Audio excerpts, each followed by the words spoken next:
Namaskar, good morning, good day. This is Yasura Singh speaking from Bharat, India, addressing my all global friends regarding issues in civil engineering, construction engineering, field engineering, design engineering, contracts, and various miscellaneous issues, technical and non-technical both. July 20th, 2020. Today is July 20, 2020. You can say 27 plus 20, 47. Now, these numbers, maybe you are not clear about this. I have put many series of talks in this connection. You may refer to them if you wish. If you wish, also to you, not necessary if you do. That's my hobby. That's my hobby, I say. This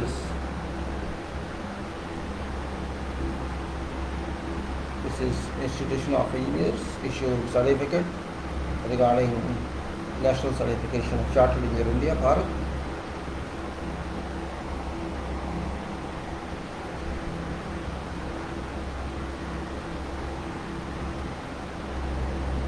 And that's why I say, for your friends, come back to, as usual, daily talk, daily routine. Happy to talk to you early morning. Though you are not available there, I know it doesn't make a difference. You are available or not available, yet talk can be made, no problem for that. We can talk, and talking is really important. It's really important, I can say. Talking is most important to people. If people really want to understand something, want to get something, and if they want to get something, certainly they will get. This is my promise to everybody. If you get something, you really get something. That's my my belief, confidence, and a kind of confirmation that you people are also in search of knowledge. I know that you have all knowledges. You have knowledge based on your academics and your experience. That's very well understood. You are very experienced people, knowledgeable people. That is an acceptable fact of life. Yet knowledge never ends. It never ends. It always keeps on coming. Knowledge is endless. It never ends. It's life. And till death, one learns. That's also true. It depends upon your commitment, how you can learn and how that knowledge of learning can be used in practice. Learning doesn't depend on age. It doesn't depend on your hunger. It depends on requirement and of course hunger as well. If you are hungry to learn something, you will learn. If you know I know everything, in that case I can't answer. No one can answer, not only I. No one can answer that. If I say no, I know everything, don't tell me. Well, if you don't want to know something, you know everything, that is your viewpoint. Nobody can push you to know something. That's another point of view. But what I say, engineering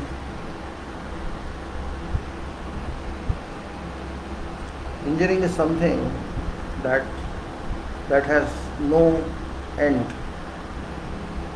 Engineering is something you learn whole life and you think you know very little. When you try to know more and more, you think that you knew very little about this, as much as you know. You think, I know very little about this, why I didn't know this before? This happens. After all, this is engineering, which is a factor of mind and a product of mind and product of experience and product of, you can say, thinking and product of, you can say, generality, specifications and materials, and systems in totality and quality in structures. Quality in structures and soil, biggest material of world, and report of soils and FIDIC. This is as usual, I think we should concentrate on, depending on time and depending on interest.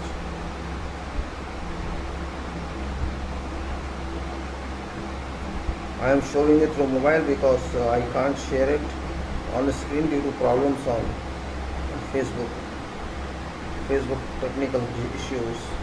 I have written to them. Till now I had no response from them. Well, let us come on to point other than my initial time, maybe some, lightly, and it's my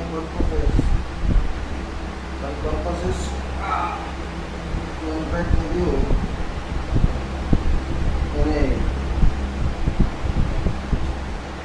in a common way. And when I say that life is full of happiness, I mean not tension. It's in your hands whether you consider tension usually higher than happiness. I should not say happiness also, I should say satisfaction. Happiness is also very temporary, and particularly in engineering, happiness comes when you deliver something. Delivery is end point of engineering. Inception is first point of engineering. If I am able to deliver after inception, I think I am successful person. You also are successful person. Irrespective whether you are getting money or you are not getting money, that is something else.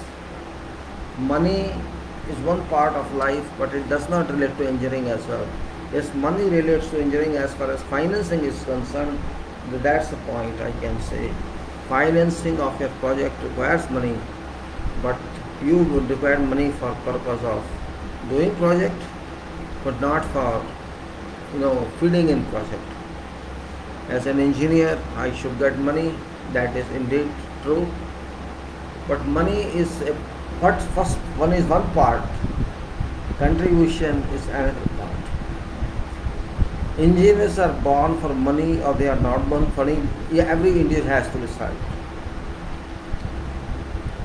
Even if you get money and you don't do engineering, then what should you say? There are many people I have seen, they are getting good salaries, they are in good private sector, and they are for some other reasons or whatever reasons are there. But I don't find their contribution that should be. I don't find that contribution. Contribution in a way engineering requires, not your job requires. Job is one part, but engineering is another part of job. That is second part. Engineering says you have to do something which is never done before. Which was never done before, you have to do something. In a way that it's always better than last activity. It's always better than what you did last time. It should be better than that. When you do next time, it should be further better than that. And you do every time, your product should be better than last time you did. This means improvement every time must be there. And if you are not able to do improvement, then you are not doing engineering. You are just repeating a kind of mechanical production you are doing. You improve quality, you improve efficiency, and you improve to learn as much as possible, and also to teach your juniors. Teaching your juniors is your responsibility. Learning additional information, learning updated information, and learning as much as possible is your responsibility. Ethics say that engineering is a profession, which means it is religious, I should say. Not religious of dharma or some other, but religion of heart and religion of mind. Because you are an engineering going to use God given materials for human use. You are converting something delivered to earth by nature, and that materials with natural product of humanity we are going to use in engineering projects. All over the world, wherever we do engineering, resources come from nature. Human resource, machine resource, everything comes directly or indirectly through nature, which is beauty of engineering. This point we all know. Everybody knows and claims that natural materials should be used in an optimum way, in best possible way. That is called economy of material use. We say in economy, we say in engineering that economy is root of engineering. That's right. Economy is root of engineering, and we should use engineering, whatever activity, whatever product we should make, whatever work we do, it should be optimized properly. Optimization is best policy. It doesn't mean economy you should consider every point. You should not consider economy at every point, but major point that whatever materials we use should be best use, means we should not allow materials to be wasted without any use, and we should use whatever material to its basic and optimum use, where its lives continue to sustain forever or until its durability is requires, or it should not fail before machine fails, or it may move, it may even stay further than machine life is over, but not many times. What I mean to say, all parts of any equipment or machine must work together without any failure for whole life of machine, but this usually does not happen. Usually doesn't happen. Because it's not possible. There may be 50, 60 parts in a machine, 100 parts in a machine, and every part must have same life. Well, that is not really evidence or saying 70-80% parts still work, but machine does not work. It reels and goes out of order and even can't be repaired. So those parts which are having more life, either they are taken out, reused, or they are gone forever. I am just giving you an example. It's not that it's a part of my engineering. My engineering is every engineering, to be very frank. When I say I am a civil engineer, I am a mechanical engineer, and this doesn't mean I am only in that field. That is my elementary field, that's my basic field. But there are all fields which are related to my field. So those fields also percentage wise my field may not be 100%, but interconnecting or coordinating percentages I have with them. I have relations with those engineering directly as well as indirectly. I cannot say I don't have relations with them. And there's nothing wrong in accepting that relation, because without that relation we cannot move in my own blood. I can't move. If I am a civil engineer, if I don't accept support from mechanical, from electrical, from electronic, from all other disciplines, wherever it works, then I am an incomplete person. I am not doing my job satisfactorily. I am not doing my duty rightly. I cannot run off from there. If I run off from there, means I am cheating myself. I cheat myself, in fact. When I say I have nothing to do with you, why are you coming to me? Because I am cheating myself, I am misdirecting myself. I misdirect myself because that activity is related to me as well. And it's not engineering alone, it's all human relations activities in profession, because profession we call is profession of engineering, but that doesn't mean it's only exclusive 100% profession of engineering.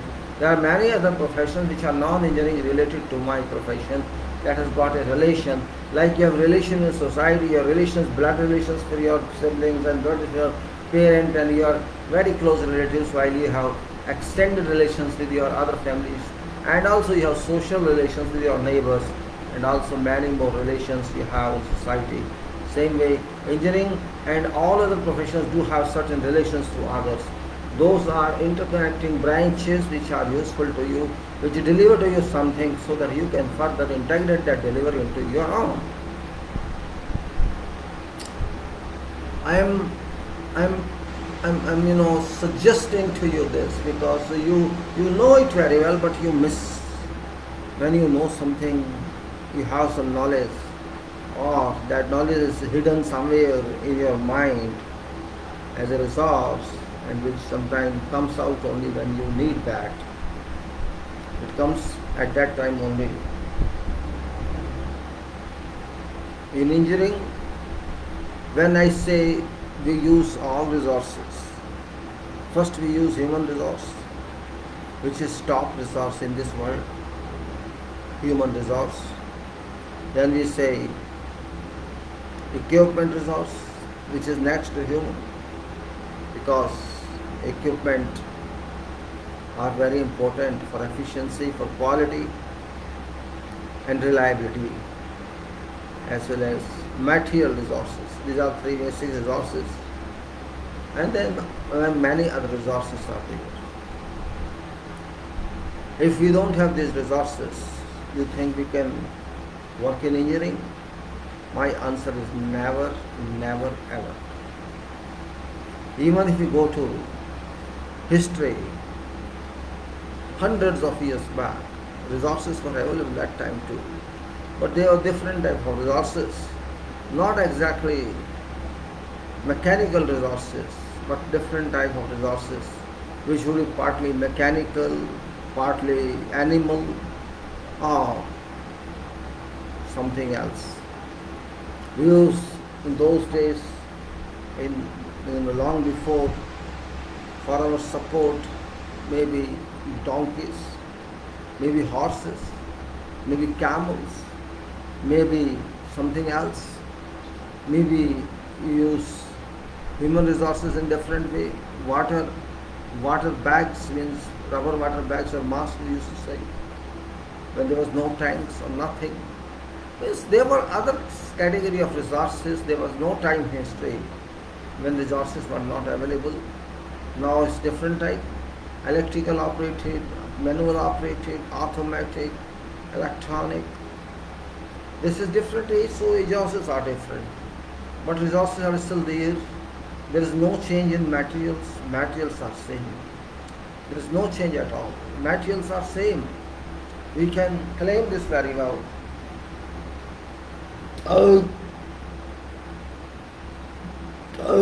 Sorry. I'm sorry. I'm very sorry.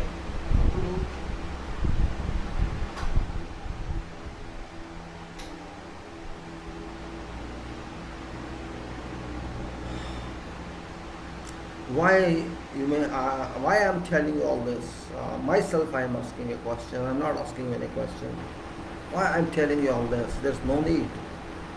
There is no need. You know all. You know everything, but I don't know everything. Really, I have been many decades in this field of engineering. Generally, in all subjects of engineering.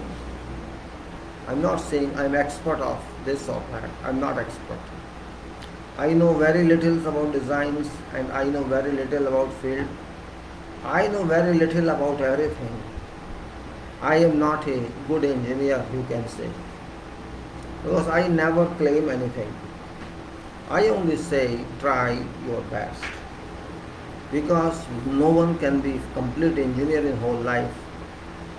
However, you can be complete thinker, you can be complete cooperator, you can be complete contributor to something.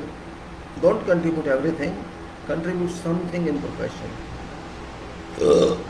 When you contribute something in profession, that contribution must go to lowest profile of your society. Unfortunately, this doesn't happen. And we never concentrate on that, we never contemplate on that. This is weakness of our community of engineers. Whatever development occurs in our profession, in whatever branches of engineering, That development is not for engineers. We must understand this. Engineers develop that to disseminate that knowledge among engineers, but that knowledge barricade should not be installed by engineers. It should be open. If that knowledge goes to real public, then I can say we disseminate that information.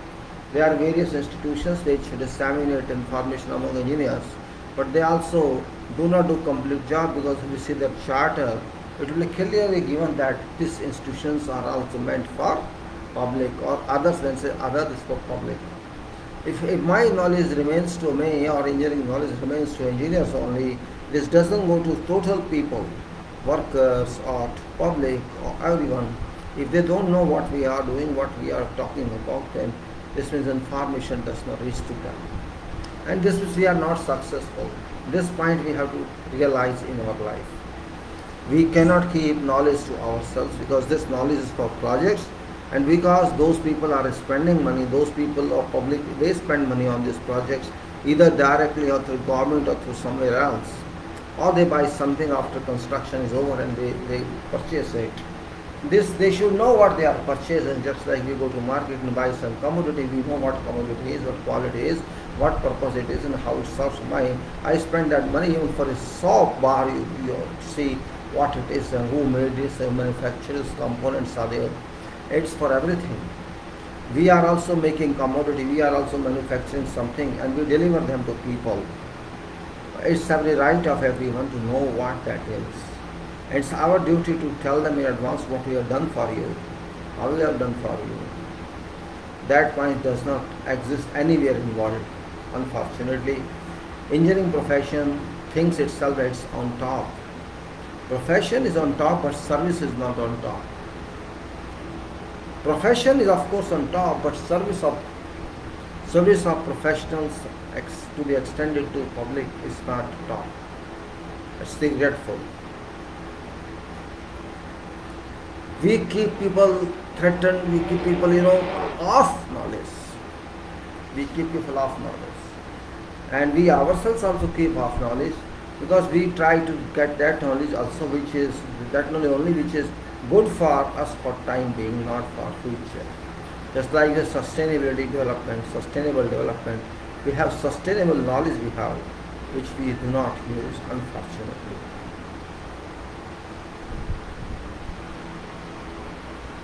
And that, I guess, is drawback of engineering development. If this knowledge does not reach to those who are having an actual right to have that knowledge, if that knowledge does not reach to helper, or you can say artisans, or you can say trade skilled men, and also to those who are going to buy this or use it, then there is no meaning of that knowledge. Public should know what is being done. If you do bad, they see bad, they will know bad. If you don't follow quality, they will say okay, they won't understand what is quality. Do you want that type of profession, or you want to be honest in profession? That's up to you. Civil engineering is best service to society, I can say, because you deliver basic requirements of someone. You buy a car, it is used for 5 years maximum, and then you think it's not worth serviceable. Then you buy some other commodity, consumables, and next day you say it's finished. You buy some other item, gold for example. You buy it, of course, for preservation, not for use, because it can't be used. Similarly, whatever you buy shoe pairs, use for 1 year and then says out of use, I throw that. Same thing, your clothes you change after 6 months or 1 year. It happens like that. This means nothing is going to stay with you permanently. But remember, products of civil construction, products of civil engineering stay for decades, for centuries, and for generations to come. There is a difference. There is a difference in engineering commodity or engineering product and non-engineering. Even mechanical engineering products are not that long usable. You buy whatever product or machine, it has certain life, 5 years, 10 years maximum, and then say it's no use. Similarly, electrical products, you will find products like not more than 1 year, 2 years, 3 years, except wiring, which takes say 15, 20 years, maybe more. Also electronic products, every year there is update and technology change, and your whatever you do, you can't say there's any product in all over the world that you can say belongs to you for more than 1 or 2 years or 10 years or 15 years, but only a product delivered by civil engineering has a life for centuries, at least 50, 100 years. Eiffel Towers, bridges in Delhi, everywhere, Calcutta Bridge. You can see ancient monuments. You can see Red Fort in Delhi, Qutb Minar, and all over the world, something. In Italy, you can say houses, and you can say France, so many cathedrals. All those are engineering products. They were made by engineers or not, that is different matter. They were made by artisans. But work is engineering. Artisan is also engineer to some extent. You cannot say no. Fact remains. Maybe we don't name engineer, but product is done by him, and that person is known. And for example, mason, if mason is well trained, that mason knows work, at least for that item, that mason is engineer. Sometimes, these people who are production for finishing item, craft people, in their own items, they know much better than sometimes we know. Because they do by practice, they apply that on field, they plaster, for example, plaster, rendering, steel fixing, cutting, binding, form work. They know some details, you give them details and they don't need a guidance. They know how to do that, because and you can't tell them each and everything what to do, because they know. You have only to instruct them, see, this is my section, this is my whatever detail you have. They just explain to him, if that person knows job, that person can understand that very easily, and your headache is reduced, because that person has understanding up to that limitation. So you may say that person can engineer that item for your engineering, not for his engineering. That person can deliver that item to you, duly engineered. Of course, you have to examine, test, check, all that. But that person knows some part of your engineering. Otherwise, that person can't do engineering. So I can say that is all technical work. Understanding section of beam, section of column, section, detail of slab, labels, and then you can say steel fabrication work or cutting, binding. All these trades skill items, you can say these are engineering skill items. These are based on engineering activity, though it's not general activity, special, because everybody cannot do steel cutting, fixing, cutting, bending and placing until he has got technical training through whatever means, directly from institutions or otherwise. Without that, that person cannot do that. That's also acceptable. Similarly, mason, without learning either through his family or through some other ITI or his guru, ustad, what you call that person cannot be mason or brick wall maker. You can say similarly flooring. It's all items wherever technical skill is required. These people are called skilled technicians or technicians, artisans. They know what to do, what not to do. For them, maybe they can't write, they can't explain to you in technical terms, but in their own terms they explain to you. And you can talk to them, there is no problem with that. You easily talk to them. Even you know what their terms are and they know what your terms are. So engineering stays at that level. It does not go. I consider that level much higher than ordinary level. They may be considered, you may consider labor, you may consider whatever, but my consideration is different. I don't consider them labor, because labor is an abusive term for such high profile skilled workers. Though this is universal term, Labor means do job, whatever job you do. This means then everybody is labor. Engineer is also labor. Then prime minister is also everybody is labor. Then call everybody labor if you want to call them labor. Otherwise, don't call them labor. That is for purpose something else. Means if you do whatever kind of labor on life, you are labor. Okay, that's fine. Everyone is labor. I respect them because I know without contribution by those people, I cannot do anything. Can I take place? Can I replace masons? Can I replace carpenters and do myself? That's not possible. Impossible. Imaginary, not imaginary. Once,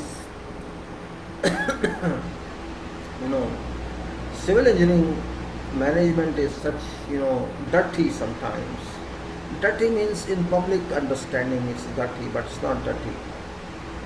For example, you are in wet, you are in saturated soil standing, and by chance it is clay. You will call, you slip there, you may not stand there properly, you may fall there, but even work is done. Work is done. It's not stopped. You may wear gum shoes, do concrete or work in slush. That's part of job. Civil engineering means it is a vast nature of working. I should be proud of that. You should be having pride of being civil engineer, because we do root work. We do basic work of everything.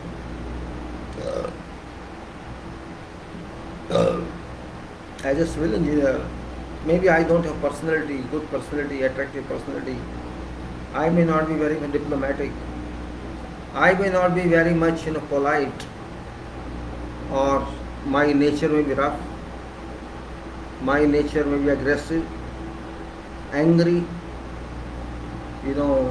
impatient, and firing. That is basic quality of engineer, basic quality of civil engineer.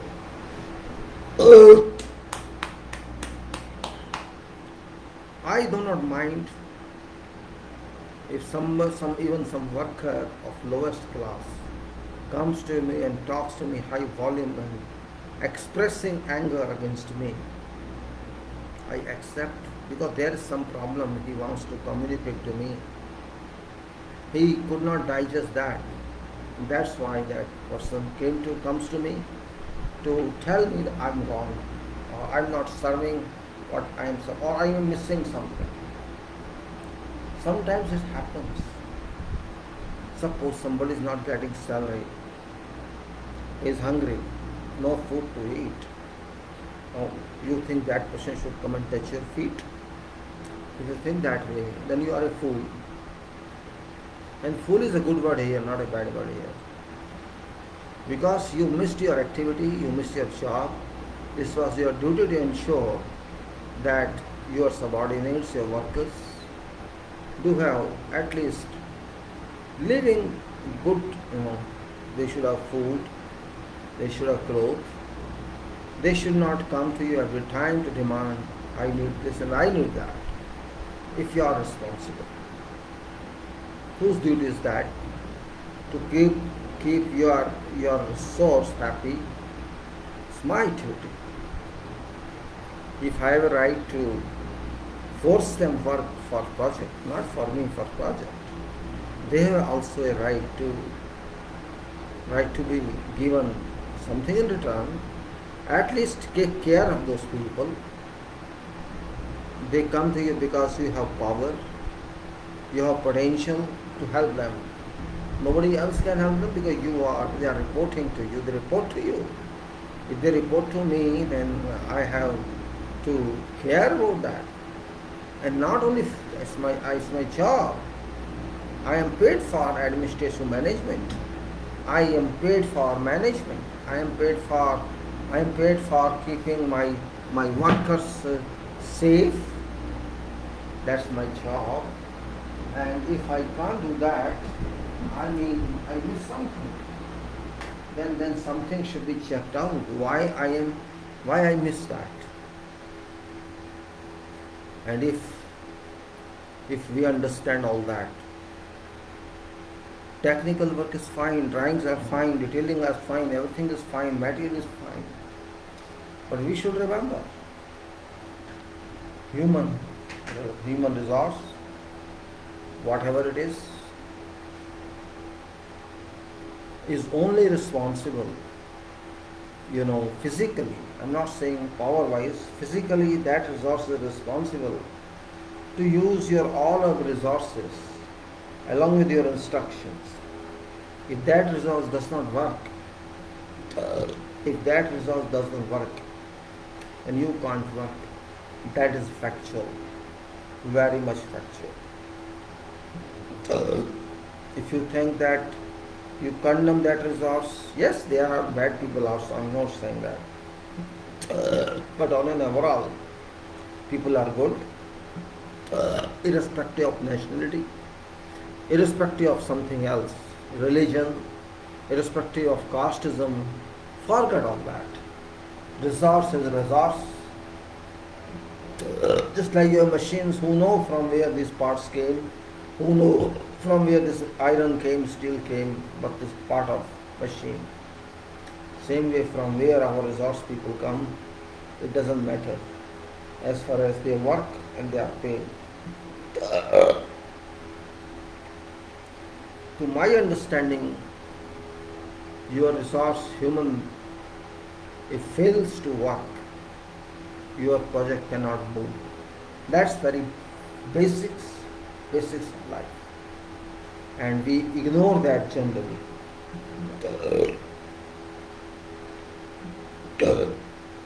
Don't forget that resource submits to you job, submits to you results, and seeks help from you for further work, and seeks help from you for payments also. When you are engineer, if you are engineer. Yes, in beginning you are naive, you don't understand everything, and you also don't have that command which can be used against management to force them to look after these people. In beginning you don't have that type of guts, but as time moves, experience you gain more and more, you understand this point also, that's also your duty.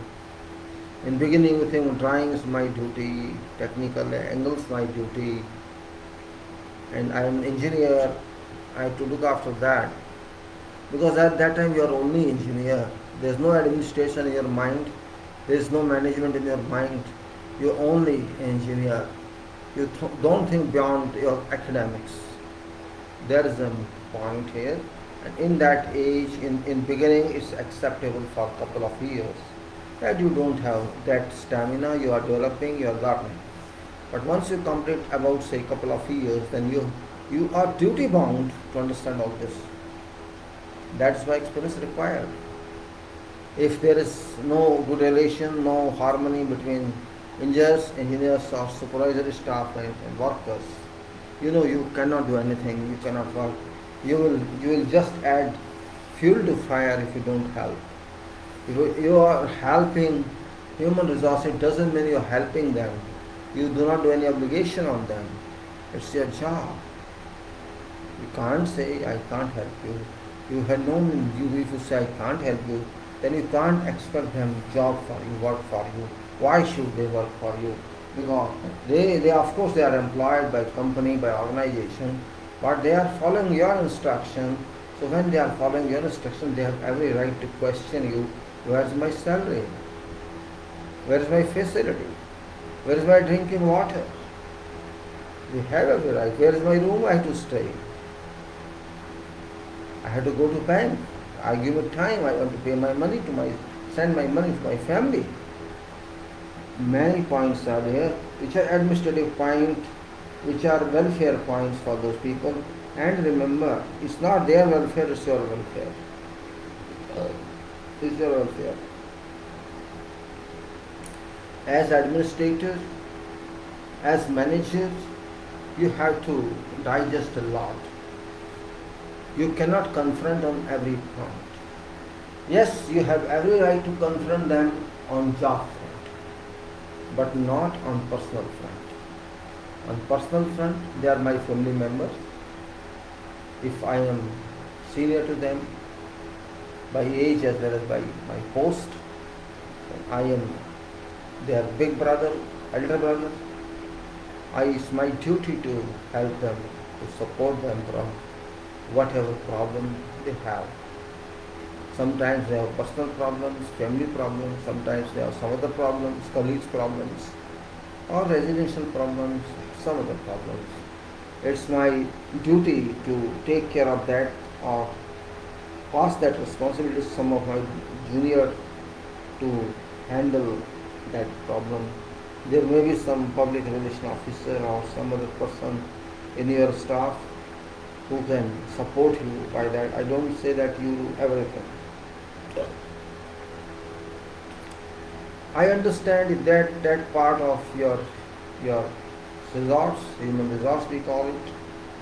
It's very important part. If human resources got confidence into your engineers and supervisors, if they trust engineers and supervisors that they are people, they know our job, they supervise us, they know what we are doing, and that message they believe that it will reach top management or in their files rightly, they trust you, they won't cheat them. That's what is required. Trust between staff, between managers, engineers and workers. That trust must be established, and it is not one day job. It's difficult as well as time consuming, but it's not impossible. Trust building, confidence building, people believe you, people trust you. It may be staff people or it may be workers. It's your responsibility, it's your obligation, and it's your personal nature, or you can say your conduct, that can get that building, that build up. If you can get them, you can say you have a good team, you have constituted good team, you have developed a team for you, and that team is called real group work. And you have to make such teams for every activity. You have to make such team for every activity, and for this you have to study everybody directly or through someone. Even if you have 1000 workers with you, 5000 workers with you, or 500 workers with you, or 100 workers with you, that depends on job type. You have to understand them. They will understand you, no problem, because they are many and you are single. You have to understand them, your staff must understand them. Problem comes only when communication is absent and there is no understanding.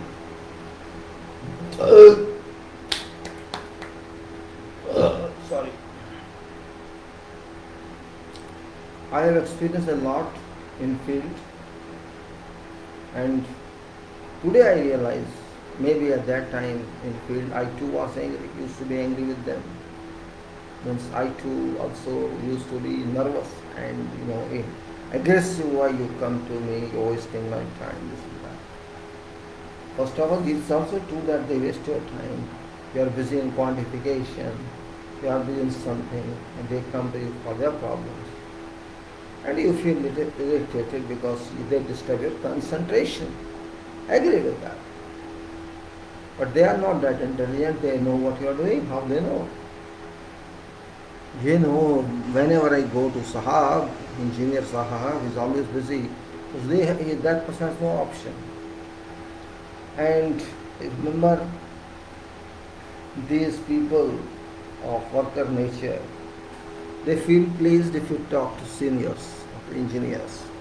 They feel that they are talking to a responsible person.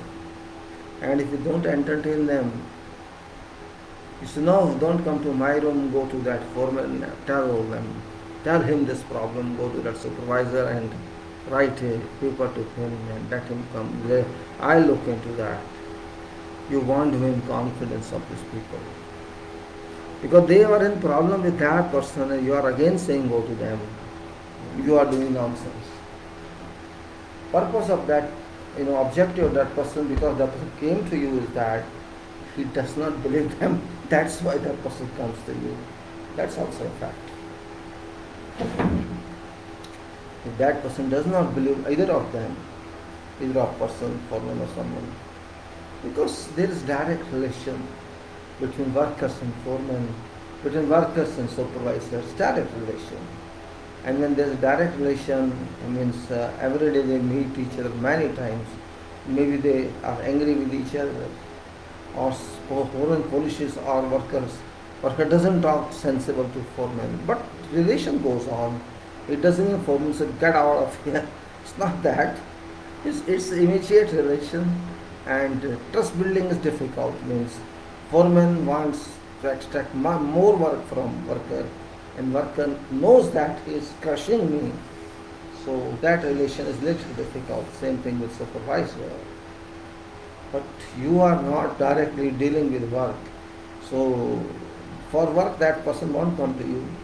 That person comes to you for something else, like, say, I'm not getting overtime, this foreman doesn't give overtime. That can be one of the problems. Or I am sick, I want to go, the foreman is not allowing me to go. Means where you think exclusively non-job related issues are concerned, and I think there that person thinks this foreman is not suitable for me for this, or this supervisor does not give any care to my question, or I raise some question, this supervisor doesn't bother.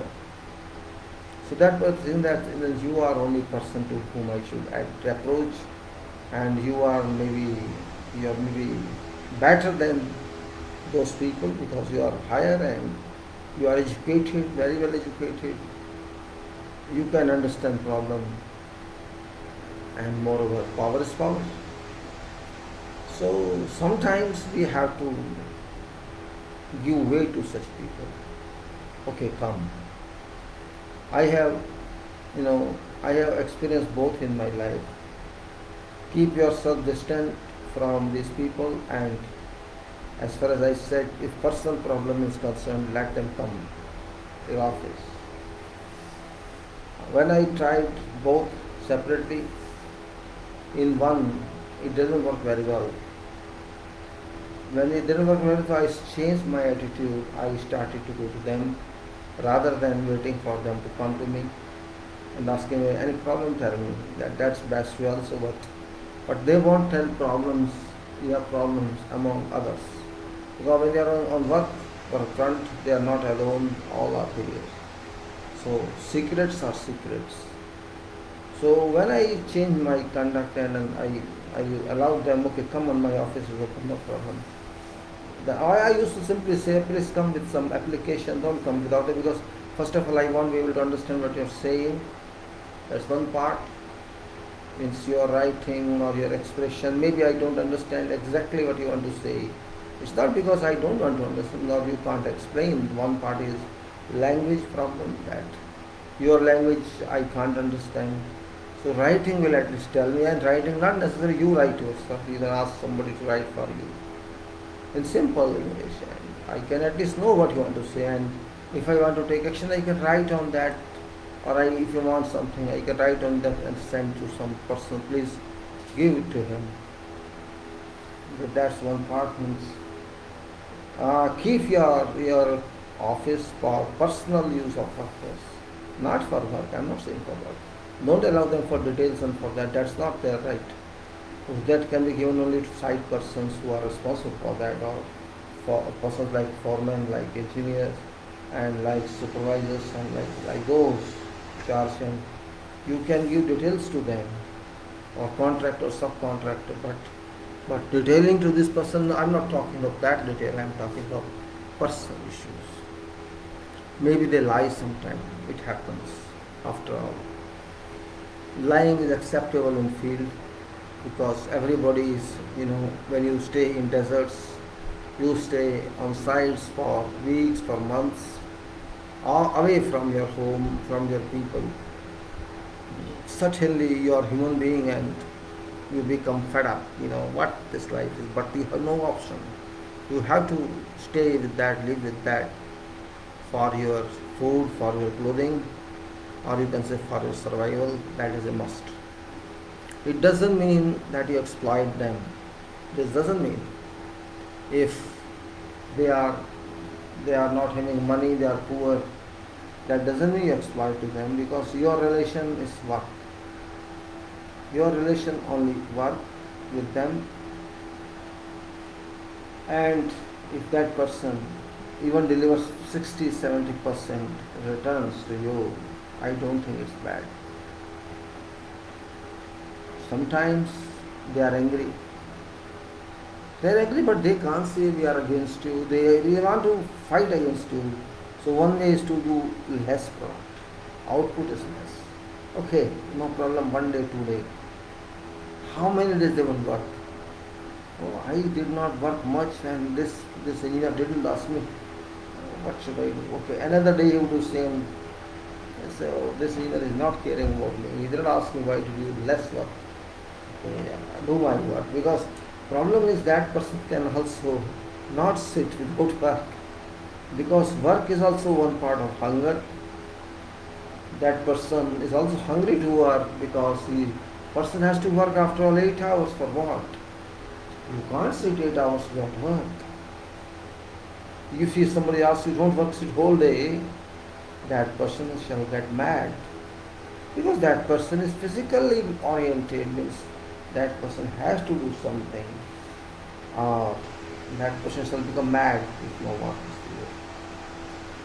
Salaries can be delayed if these are delayed. That is different point, but should be paid once a month. I am trying to communicate to you. Biggest problem on projects is people cannot handle this respectable element. Respectable in a sense, no human means no work. You can't say I will use machines and do it. Yes, you can use machines yourself. How many machines shall you use yourself? And even if you bring another lot, another person for that, after all you need someone to do that. So my point here is, management demands respect your people. This is demand of management. And if you do not do that, you are acting against yourself.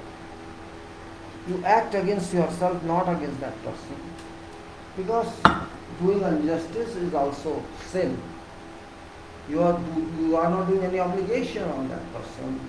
That person is demanding something which that person thinks is a right for him, is right to him.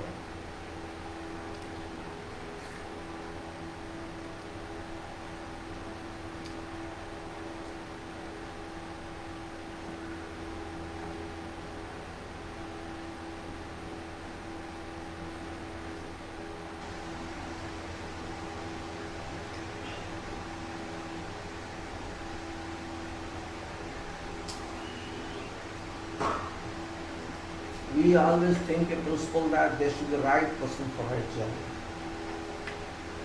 There should be a right person for a job, that's right.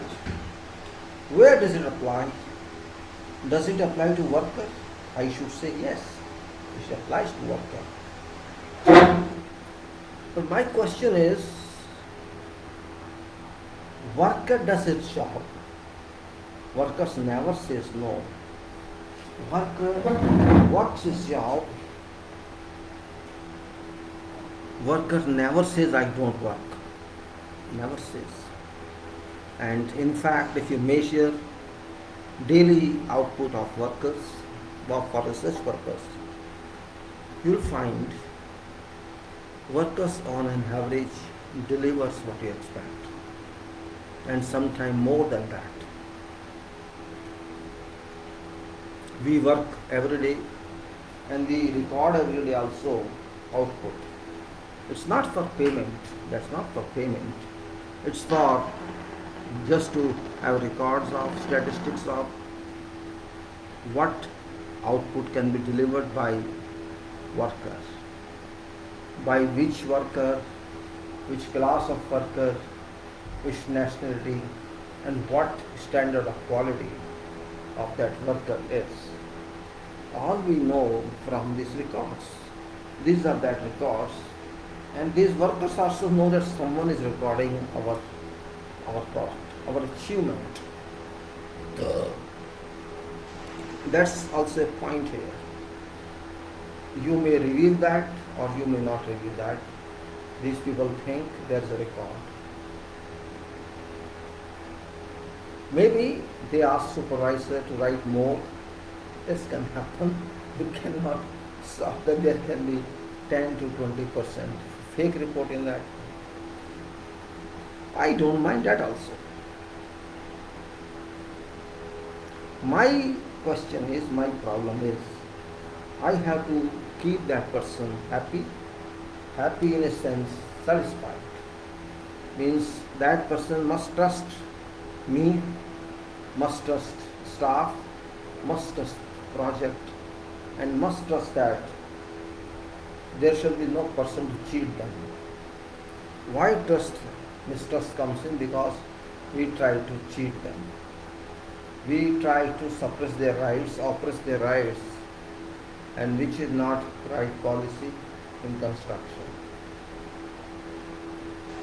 If I can understand my workers, I mean to say site workers who are working for me, who work for me, I understand them fully, because fully in a sense, maybe every worker has certain inner abilities which cannot be projected on assigned job. Every worker has something.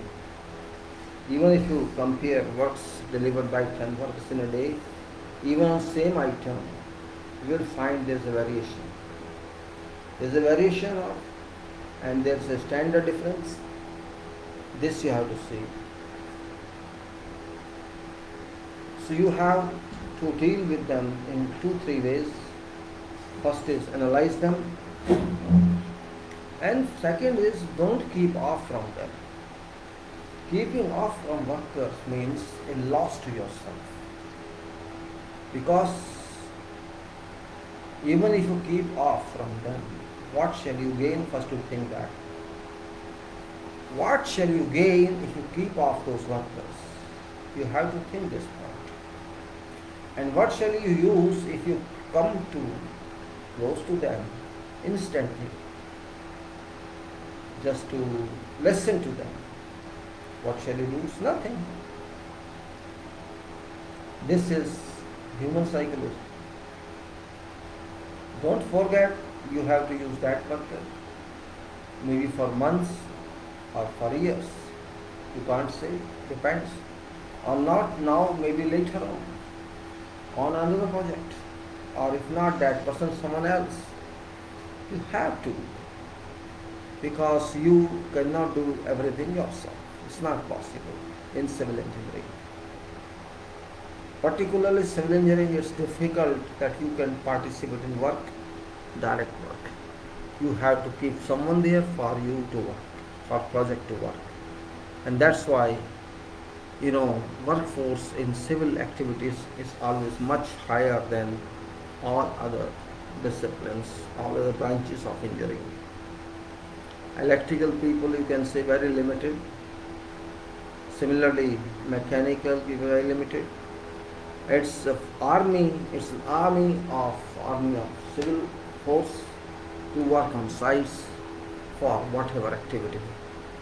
You can say block work, you can say form work, you can say steel fixing, you can say concrete pouring, or whatever activity, cleaning of site, transport of metal from one location to other location.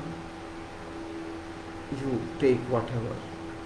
You will find maximum workforce on civil only. What should I say then? Because project is of civil, and civil means human resources oriented. Yes, excavation is done manually, Concrete is poured manually, extraction is mechanically. I made mistake by saying manually. It's not manually, it's mechanically. Concrete is poured mechanically, and many other activities are done mechanically, and which mechanically, but even then there are workers required. You can't think you take 2 or 3 workers and you can complete a project. That's only reason that we plan, we schedule, we see, we quantify to know what force we will have. That force is very important to be with you.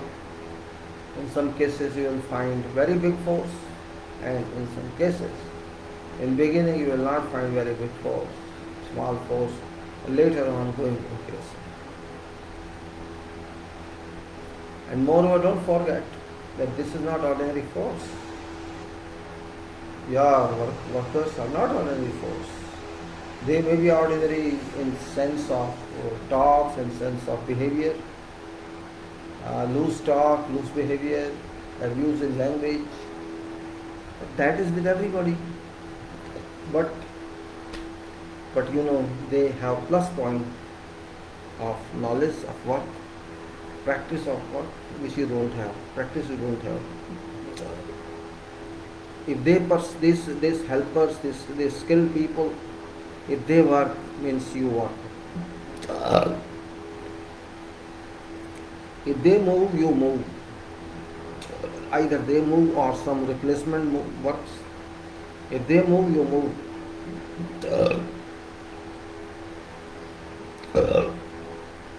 And if they don't move, you don't move.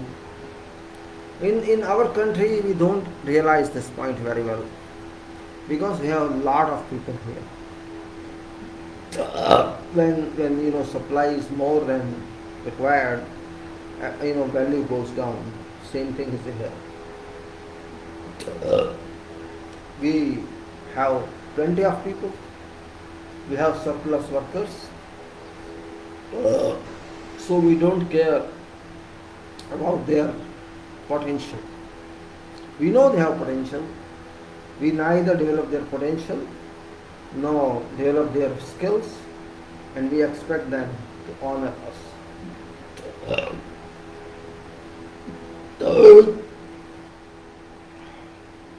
Everybody wants to learn, everybody wants to move ahead.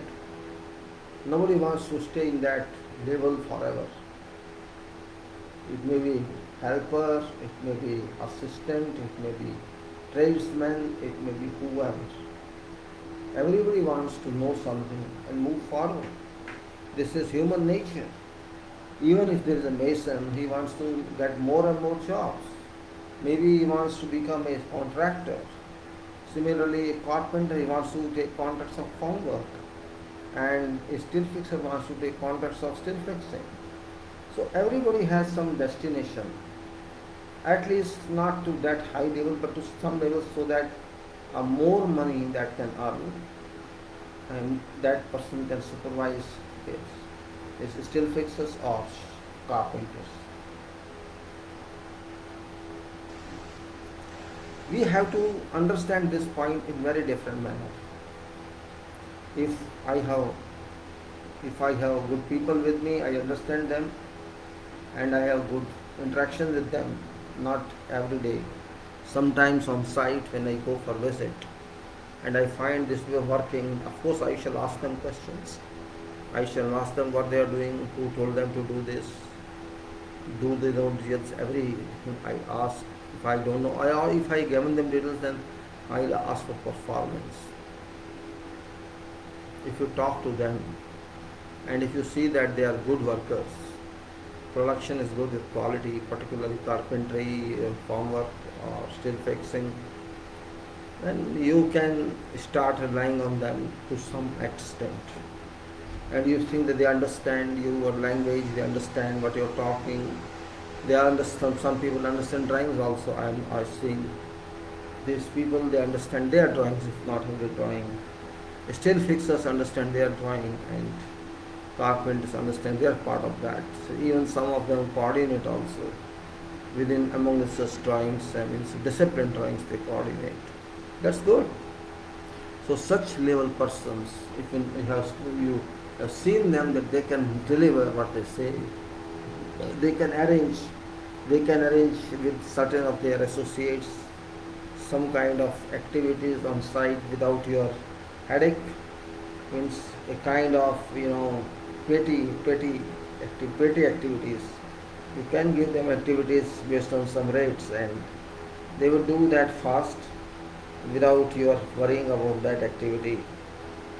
This means you just instruct them, and you or your quality guy or your engineer can go to supervise their work.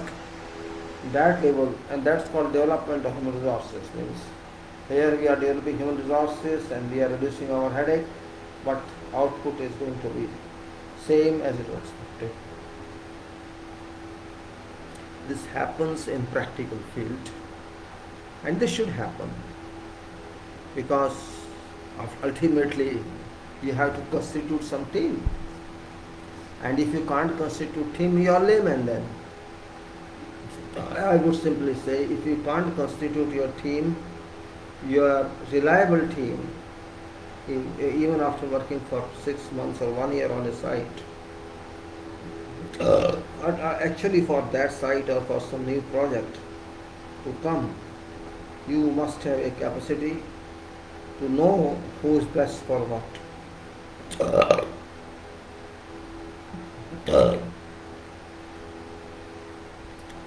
And once team building is over, work is successful, then you can say a kind of a kind of rotationary work, a kind of rotationary group, you can use that.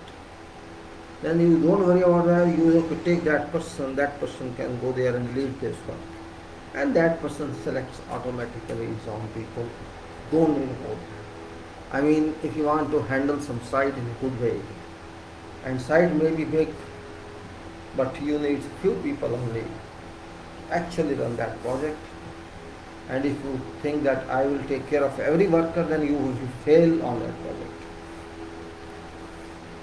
Mainly there are few items only which are very important from construction viewpoint, and on which depends on all other items. And these are concrete elements.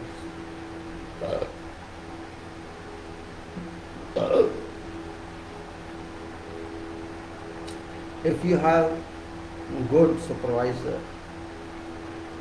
you have good foreman, they are good for site. Don't worry about that. They know every person. But what you need, foreman is there. Foreman is general term in fact. Foreman is general term to arrange persons, workers for some activity and for every activity. Or I am saying something else. For activities which require technical knowledge, which requires physical work, and which requires risk factors, that is shuttering, and that is steel fixing, and maybe many more activities. You can, once you know rate from your records, that on this portion of slab, so many carpenters, so many steel fixers, so many others helpers were used for so many days or so many hours. So you can actually reach to know rate of workers involved. Then you can see how much material was involved from steel fixers and some others. You will find so many steel fixers were involved in this activity. So you have quantum of worker on site, and you have two parameters, that is near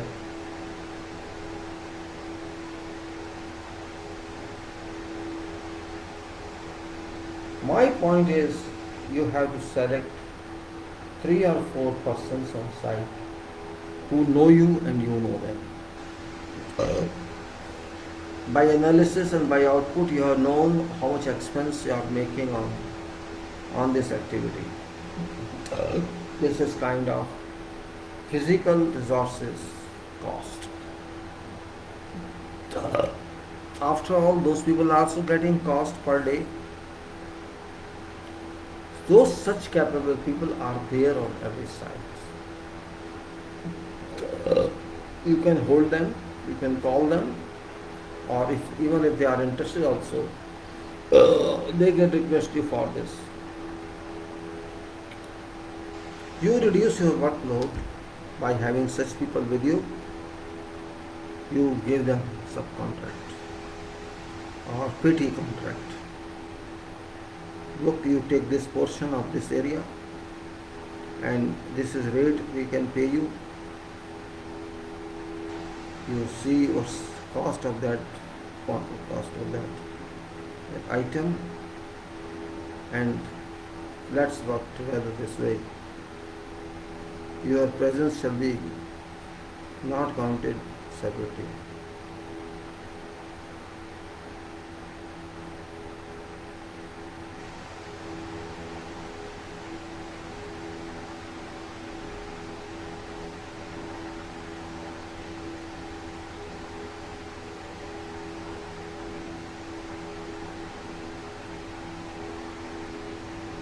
If you select 3-4 persons from your site team, your half problem is over. Your site problem is over. That depends on your concentration and on your team. Because those people shall become a part of your team rather than being only workers. This I use my life. In my life, yes, quality is a question mark. You have to take care. You can't. They depend on. They know what they know. They will do that way. But surveillance and quality is your headache.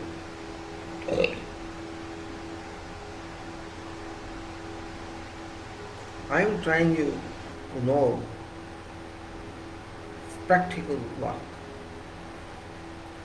You might not have studied in your academics how site runs, how works runs. It's your guts that site runs with what speed. It's your guts. Only problem you have to add to your work is that you have to prepare bills for those people. For that you need measurement, and measurement is not a big issue. Everybody can do that.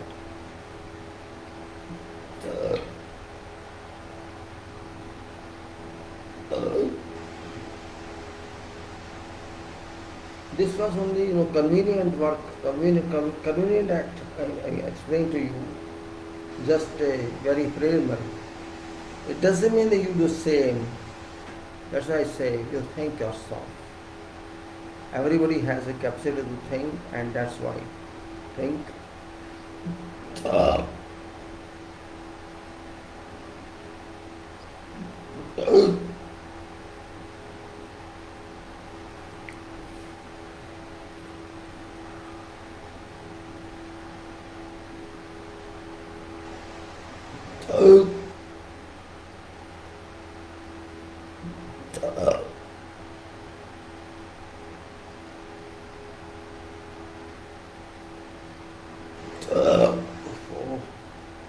This gastric is the problem. It's because of suffocation. What happened last night. I didn't open window because of rain. I get suffocating my headache. See, gas is coming out. When this gas goes into your head, it causes big problem. You see what's happening? This is problem.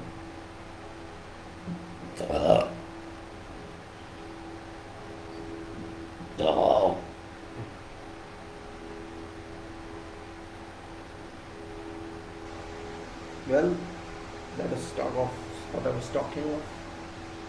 This is a problem for my personal, not for yours.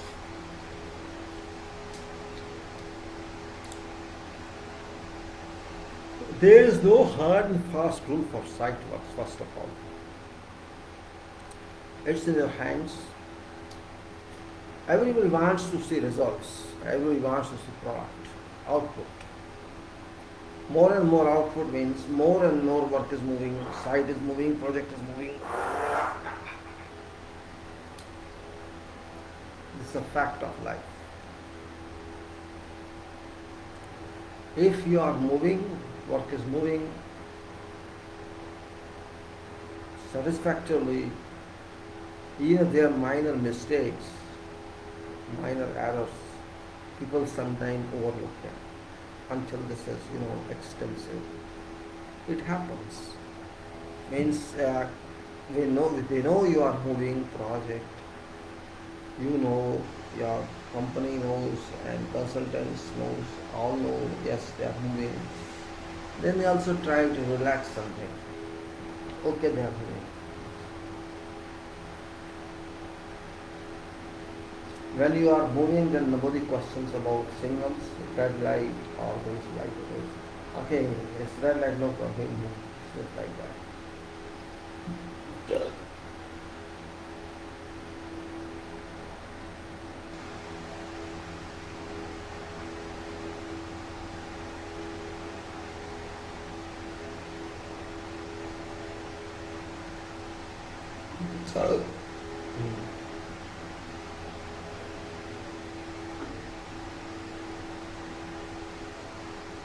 So, see, that's in my mind.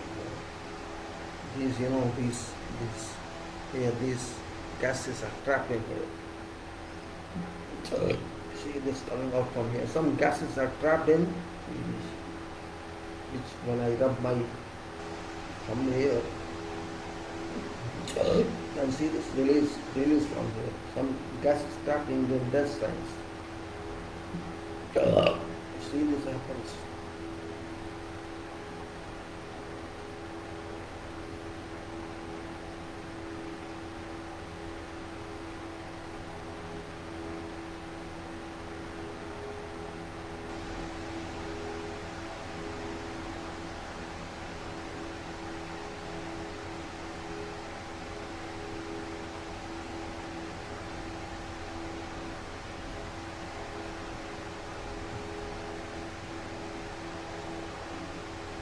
Sorry, gentlemen, one minute, please.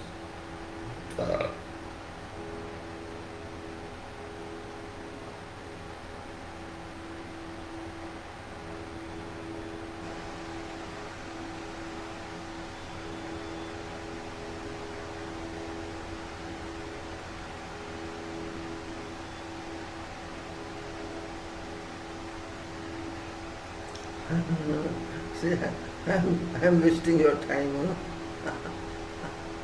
I am idiot. I'm wasting your time.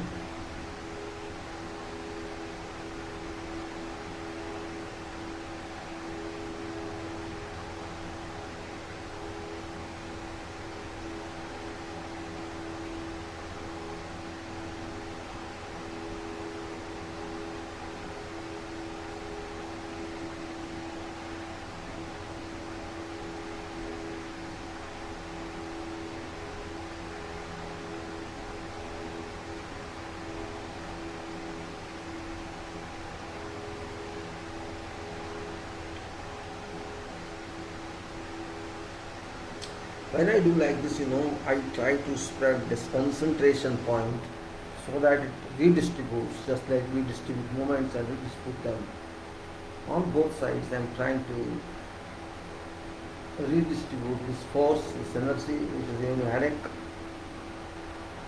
and if I do for a couple of moments,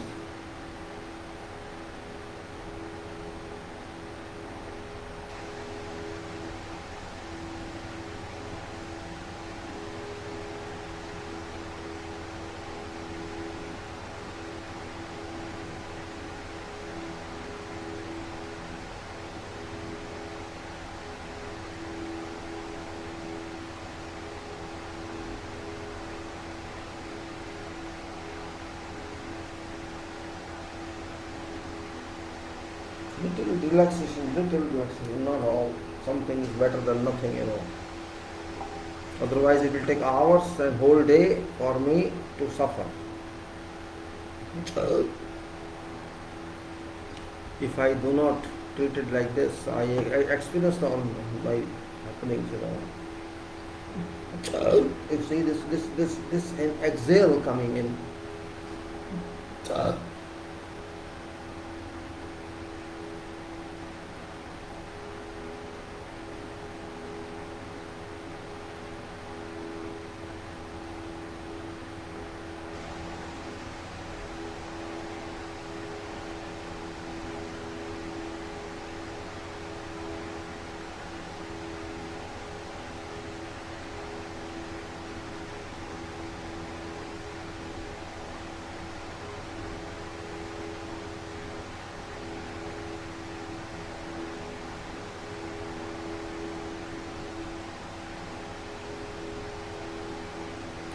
Sorry, one more. What I do, I used to serve you only every time because I'm feeling headache, but I want to talk to you.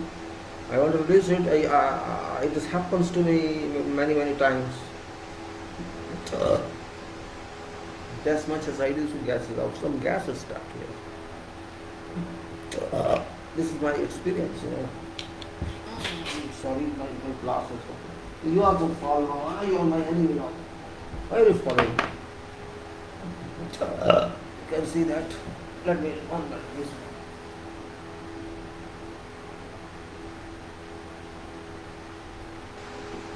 It's kind of massage, you can say, kind of massage. Here it taps here, or sometimes it taps here in neck. Because that is connection through neck, and if I do neck also, it's effective. You see that? It's effective. Maybe this is a practical training. You can see that gas is trapping. You can see that? Means it's anatomy of body, it's skeleton of your body, it's the structure of body. You can see that gas is trapped. I took tea, I took hot water, still it's not coming out. But I don't take medicines, remember.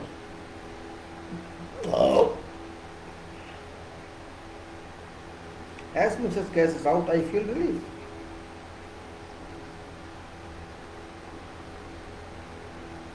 Yes, wherever you massage, where you feel pain, you will find some depletion of gas or air from your air. I should not say gas, it's air. Or you may say some carbon dioxide. You can see that. There is.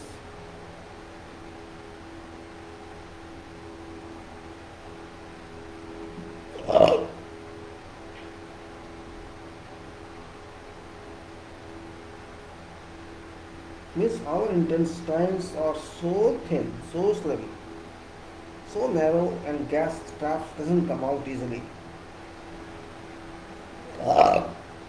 Even if I walk, it won't come out, I know. You can see this.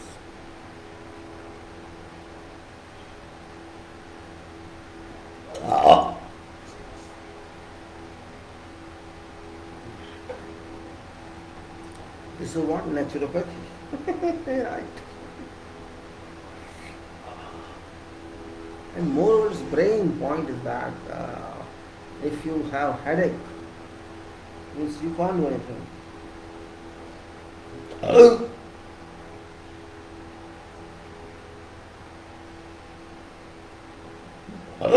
You see, it's coming out from every corner, from every point it's coming out. Here in vertical point,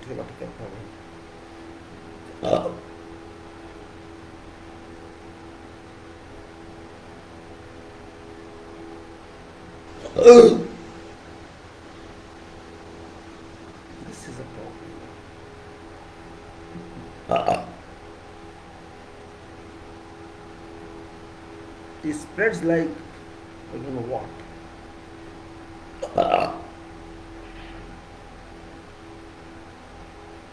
See, as much as I'm doing, it's getting softer. It was very hard before.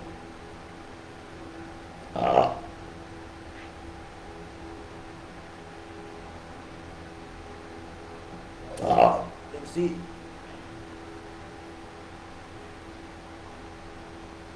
oh, see what to do. It's coming out and out and out. And but as much as I release, you get better feeling. That's also true. Well, let's continue. Just in between a refreshment, you can say it was recess. It's also necessary to know it happens to everybody, not to me alone. To you it can happen. And it happens. On sites it happens due to some other reasons. Sometimes your head is heated in sun. It can happen that way. Meanwhile, let me take some more water so that maybe something more comes and I start talking again to you. And I have to take some water more and more only, and this will go away. Because water is heavier than air. In engineering we understand density of water and that it can suppress. It can suppress.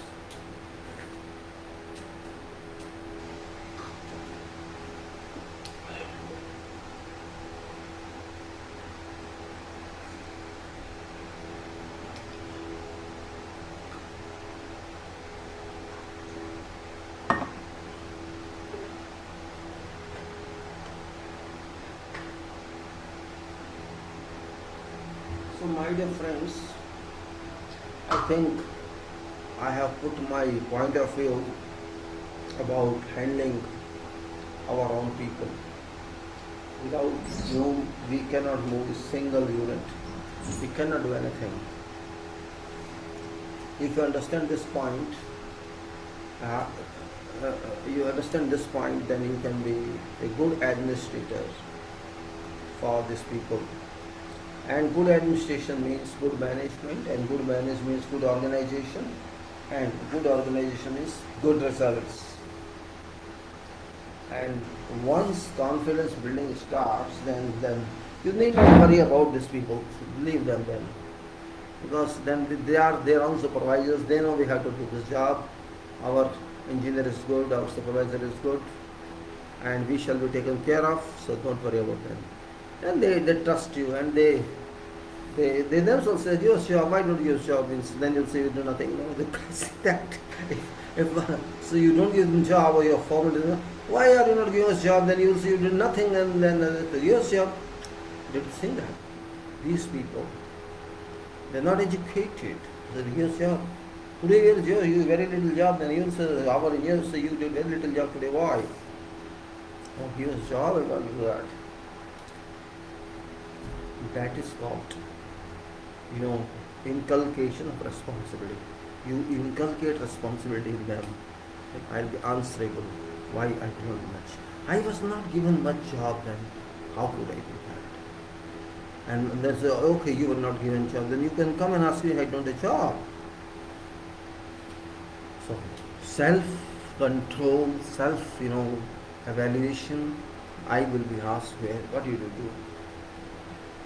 Well, it is something very reasonable, and we must understand this. Well, today's part, I think we should continue later on, and I'll go to now general as we're talking materials. This, that is, generals, as I talked before about concrete, general materials and dewatering. I talked yesterday about soils, all that, which is as I said in our that mobile phone file. I open file of general and let us see what can we do. No way out, let headache go on, but we have to do job, and job is also very important. I think it's going to be it's only 5 o'clock, no problem. Let some light more come. I had to put birds food, so I was thinking of that. Maybe I forgot during talk. Now this is section 1 general. I'm opening this file which we left yesterday at the watering portion. We talked the watering yesterday. I'll continue in that. I think it was page 201 something. I don't know, 201 something it was. So We'll go there, 200 something.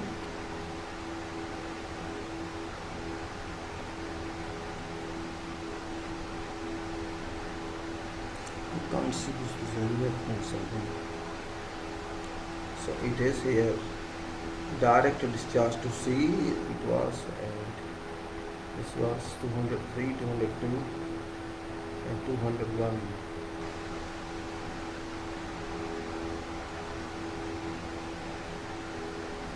Alright, page 2, this is water, this the watering here, chapter is the watering, and this is 24:6 discharge to sea. We were talking this yesterday, and what I am saying, this was very important talk regarding dewatering. I read through this file and explained how it is done. Many points were discussed, so I'll just overlapping just a list of little one so that we can move forward. This is discharge to sea. Discharge to sea via surface and groundwater network. This is title, and we go ahead with this. See again. Disposal of dewatering effluent to surface and groundwater network is most common practice in Qatar. Surface and groundwater network eventually leads to outfall that discharges to sea. Outfall that discharges to sea.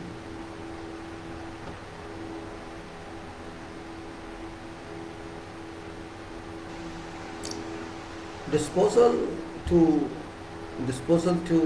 network directly via pipelines or via tankers depends on availability of surface and groundwater network in project area. Surface and groundwater network is an acceptable option for disposal given that contractors also reuse effluent on site whenever possible. If a contractor chooses to discharge to surface and groundwater network, obtaining a license from ASHGO is required to allow discharge of groundwater to surfaces and groundwater network. A license from Ministry of Environment is also required through submission of environmental permit application. Measurements of flow rate must be undertaken in order to monitor discharge flow and ensure that it is within limits provided to license authority. Appendix A for discharge limits, you'll see that one.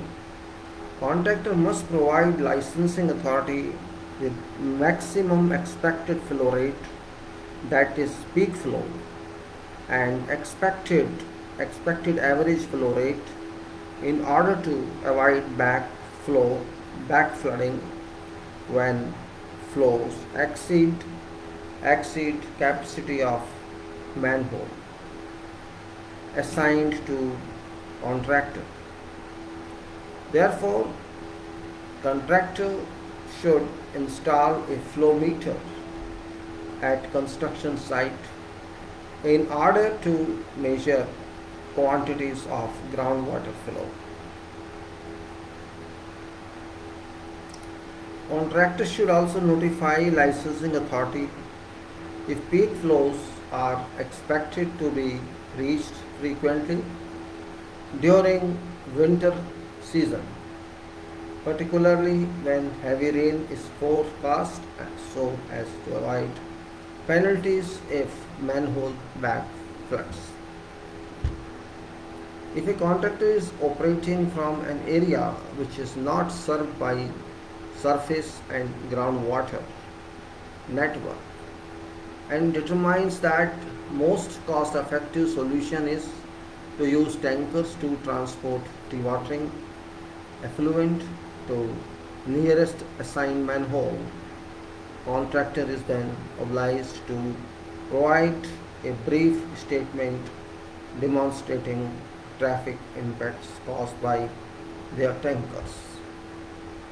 If resultant traffic impact proves to be significant, contractor is either to consider other options of disposal or retain dewatering effluent on site and then transport effluent when traffic is less congested, therefore minimizing traffic impacts. Then in event that tankers are used to transport dewatering effluent in order to monitor discharge to surface and groundwater network, contractor must record all particulars associated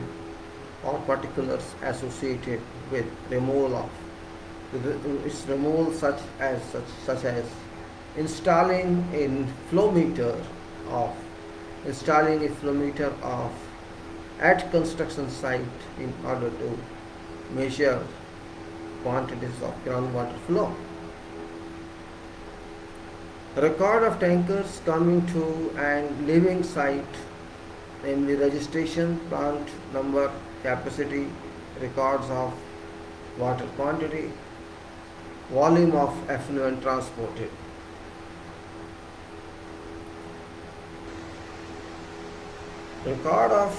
Recording of tanker movement is in addition to installation of a meter on weir sediment tank, you can say. Then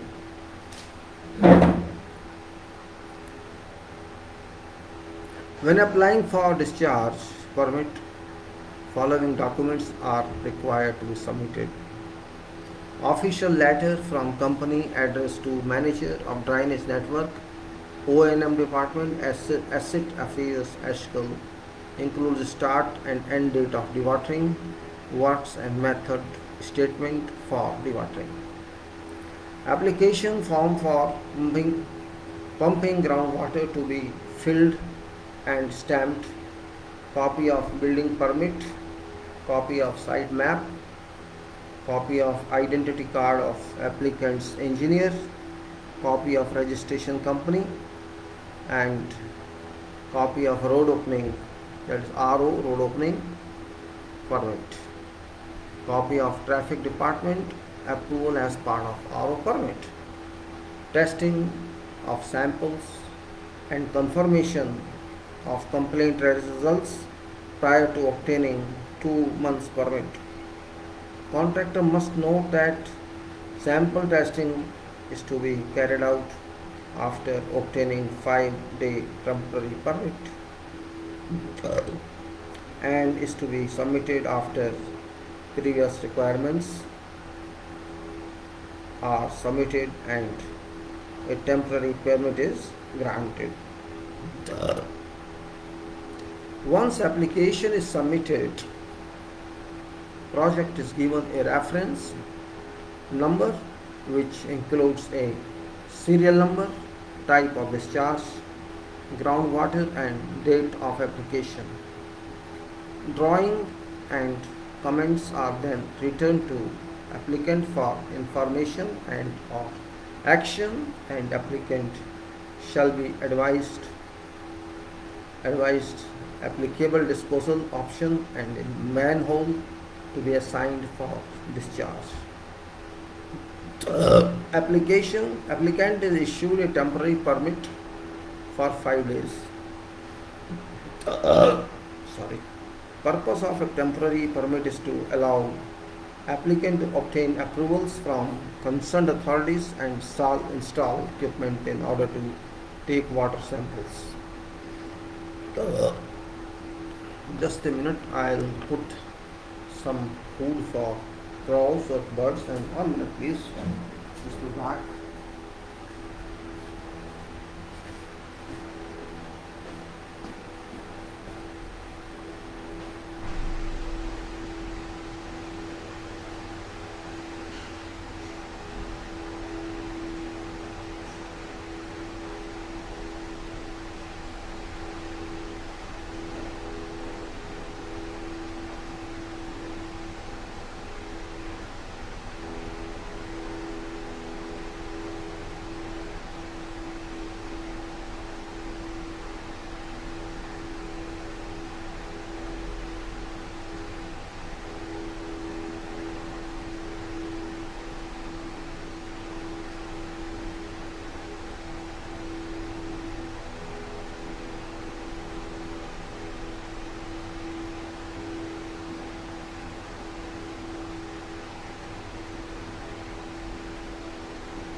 Okay, sorry gentlemen, has put food for them, poor cows. During temporary dewatering permit, only discharge is allowed for collecting samples and to proceed with other department requirements. All samples are taken by laboratory representative from list of laboratories approved by ASHGAL and Ministry of Environment. It's prohibited for samples to be taken by contractors. Collected samples should be tested for total suspended solids TSS and turbidity, total solids, suspended solids turbidity, and short list of parameters included in Appendix A. Test results should be uploaded online to QSD by laboratory. Yes, yet it should be highlighted here that testing activities are not only limited to parameters provided on shortlist developed by QSD. It should also cover list of parameters required by MOE, that's Ministry of Environment, for dewatering permit. Approval is then granted if test results meet requirements of discharge. Quality limits are attached in Appendix A. If installation requires a road crossing, a RO permit is required. Road crossing, a RO permit is required. RO permit is road opening permit. A RO permit is required, that is a road opening permit. If not, a RO is not required. If not, a RO is not required, applicant must obtain a license from concerned authorities for installation of all tanks and hoses.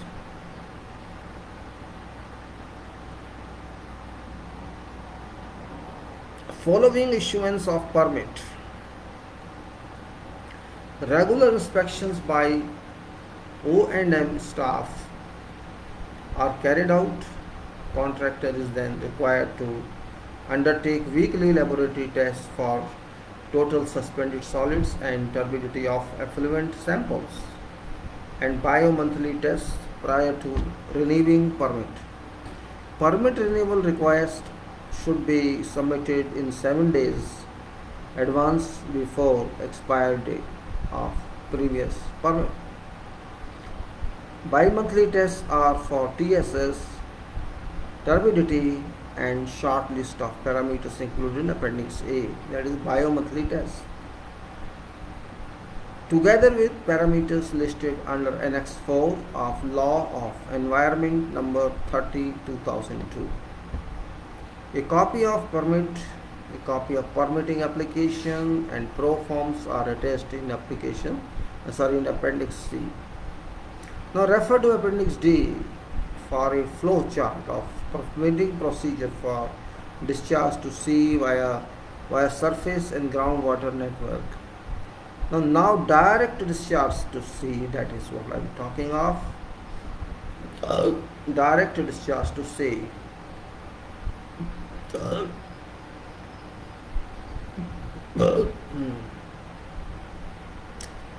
Ministry of Environment is licensing authority for discharging dewatering effluent direct to sea. If a contractor found that applicable option for dewatering is direct discharge to sea, a secondary method of treatment must be installed to allow dewatering effluent to settle before reaching discharge outfall point. Discharge to outfall point is achieved through use of pipelines or transportation via tankers. Based on number of tankers, transportation may be subject to a traffic impact assessment study based on requirement of MOE. Contractor may therefore be subject to a number of pertinent laws and regulations. When issuing direct sea discharge permit, MOE have following concerns that need be addressed per Annex 4 of Qatari Law of Environment and list of parameters required by MOE for dewatering permit included in Appendix A, which includes test of following parameters. These are A. Bacterial counts, B. Turbidity and total suspended solids levels, C. Presence of petroleum compounds, and D is presence of heavy metals, and E is others per MOE requirements. Refer to Appendix D for a flow chart of permitting procedure for direct discharge to sea. A copy of environment permit application form is included in Appendix E. And for more information, contact MOE, and we have already given their telephone number, fax and email. Now discharge to lagoons. Discharge to lagoon totally covered with geotextile from all sides. Lagoons are licensed by MOE. It is recommended that a lagoon totally covered with geotextile from all sides, formed in a depressive area, is used in locations where it is logistically impossible or cost and socially prohibitive to deliver effluent to surface and groundwater network using other means. If contractor chooses to discharge dewatering effluent to a lagoon, license is given by MOE. Dewatering to lagoons is mainly based on requirements by MOE, which is given for case by case basis. Use of this option is dependent on water quality. Yet, general requirements of MOE can be summarized in following information. A. Dewatering effluent quality. Dewatering effluent quality. B. Detailed engineering drawings for lagoon showing geotextile lining of lagoon. C. Duration of dewatering discharge. D. Dewatering effluent quality. Dewatering effluent quality is tested initially against list of parameters required by MOE for dewatering permit included in Appendix E, and then tested weekly. Monthly testing is also required for selected parameters. E. Coordinates of lagoon inclusive of dewatering discharge points.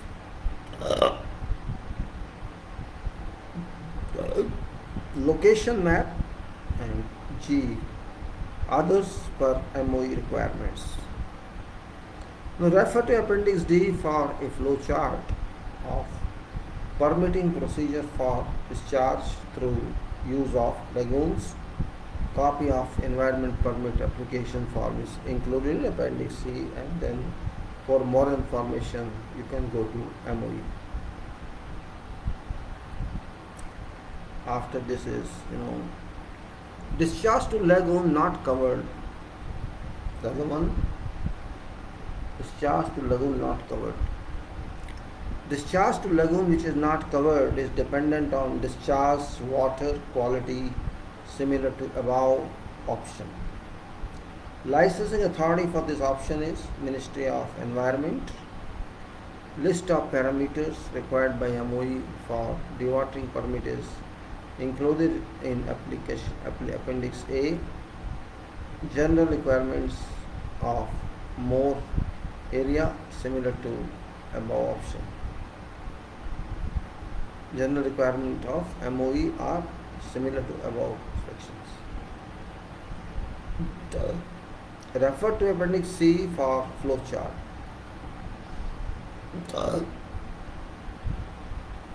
Of permitting procedure for discharge through use of Lagoon A. Lagoon, a copy of environmental permit application form is included in Appendix C, and for more information you contact MOE.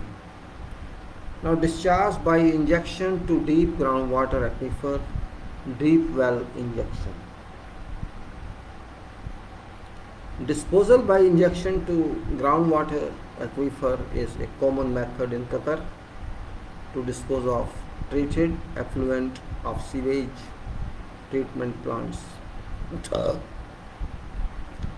Yet use of deep well injection for discharge of diverting effluent to groundwater aquifer is also done in few big projects.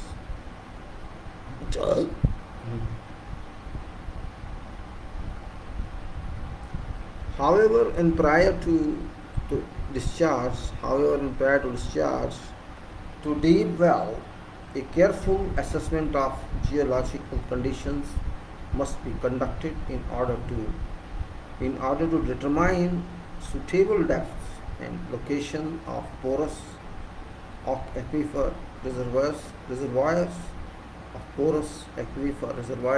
and identifying safe rate of injection to deep aquifer generally.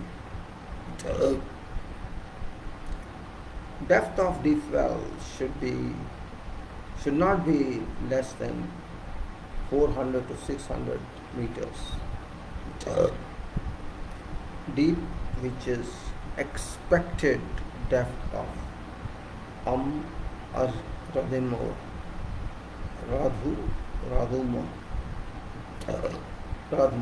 Radhuma UER aquifer.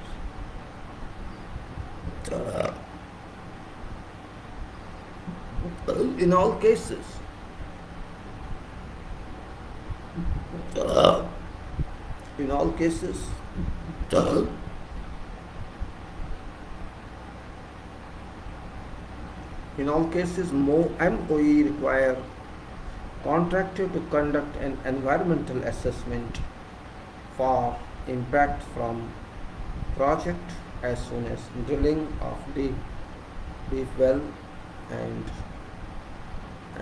analysis of samples is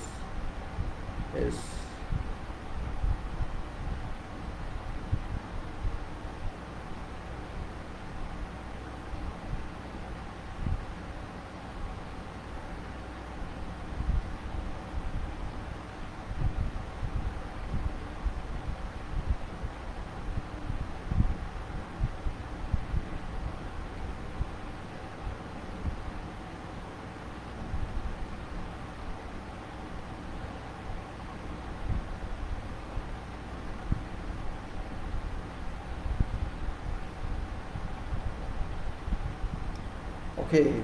I was not sleeping anyhow because of little headache. I was just thinking. I was sorry for that. General requirements of MOE for use on deep well injection can be summarized following. Duration of dewatering discharge, that's number one. Let me see what I can do. Just a minute, please. Let's see my video starts. Yes, I'm going in YouTube too. Oh, sorry, I'm here about 2 hours.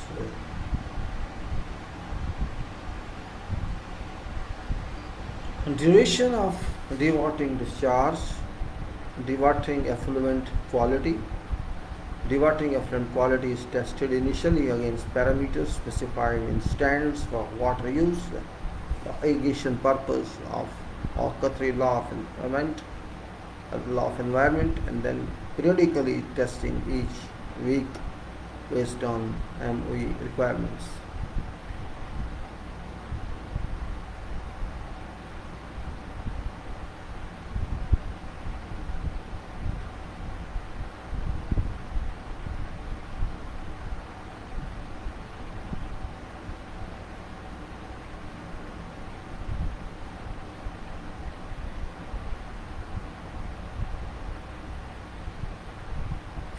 Then parameters required. Wait a minute. Log on and periodically testing each week based on MOE requirements. So total is dewatering effluent quality.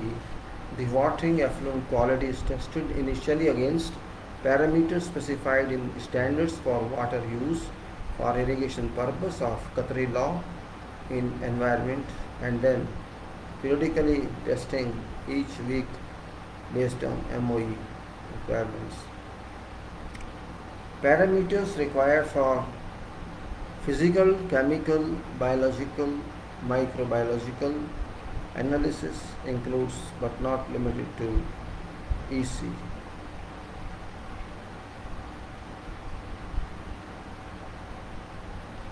EC, temperature, DO, pH, turbidity, pH is pH value, FRC, TPH, ONG, sulfite, metals, BOD, biochemical oxygen demand, COD, TOC, and surfactants, and VOC, BETS, TDS, TSS, PAHs, TOC, T1K, nitrate, nitrite, ammonia, TKN, phosphorus.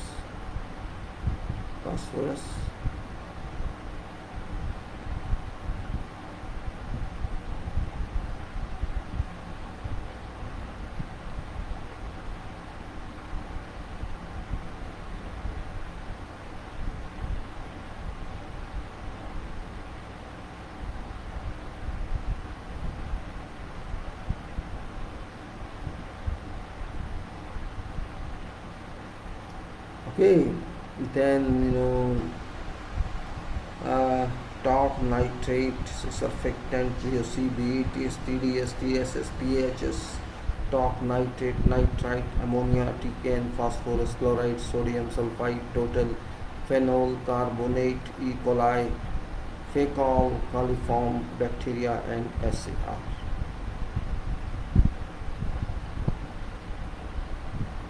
Or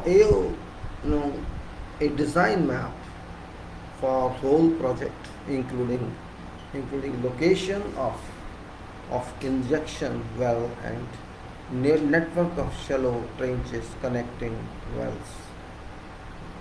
A design map for whole project, including location of injection well and network of shallow trenches connecting wells, comparison study between use of shallow networking and periodical pipelines.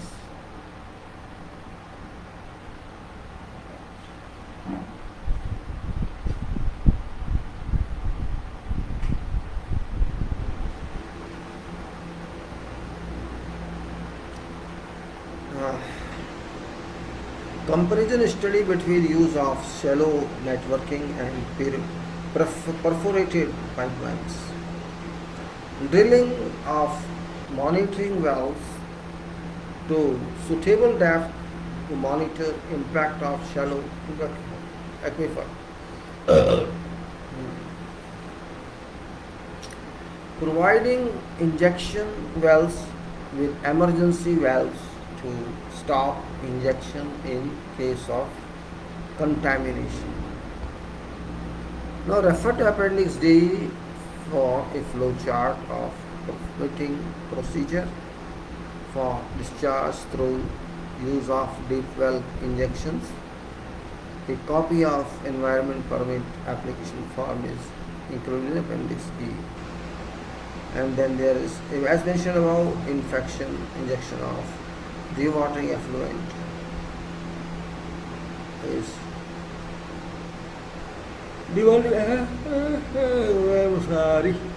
as mentioned above, injection of dewatering effluent to groundwater aquifer is licensed by MOE and is completely subject to their approval. Therefore, for further information, please contact MOE. Groundwater recycle and reuse on site.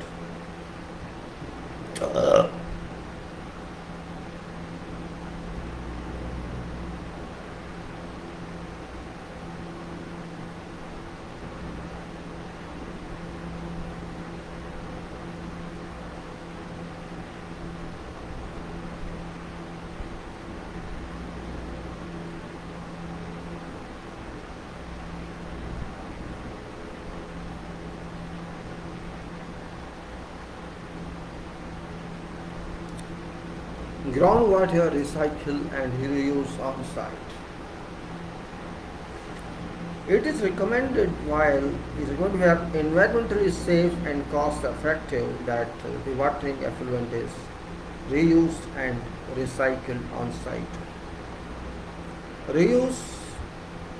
Reuse option on site shall depend on number of factors, including type of project and contractor. Type of project, contractor should propose treatment in case water is polluted by organic and inorganic chemicals or subject to biological contamination.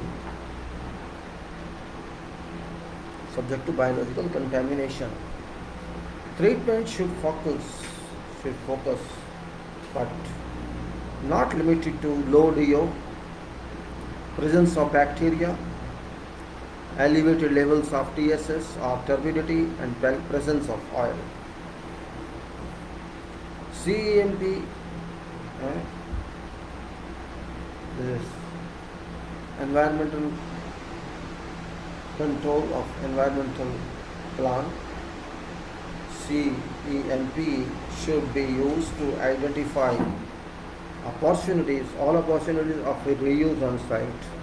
Yet options for use of groundwater should be discussed with MOE and shall be subject to approval by MOE. Options could include but not be limited to: A. Control of dust on site, subject to level of safety and quality of dewatering effluent.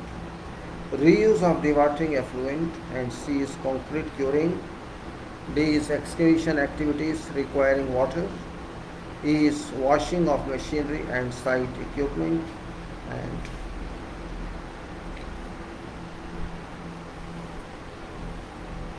watering of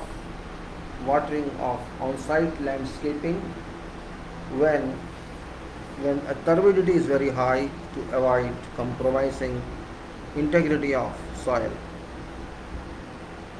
If dewatering effluent quality is within limits of soil compaction parameters requirements, refer to QCS. It can be used for soil compaction purposes. Contractor to conduct a feasibility study to evaluate whether it is feasible to erect an RO system for dewatering effluent treatment in order to reuse dewatering effluent instead of fresh potable water. Now, integrated management of construction drawing dewatering. See,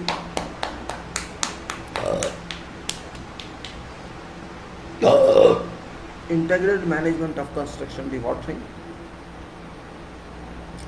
Construction dewatering practices are better managed if they are integrated with existing construction management systems, such as a CEMP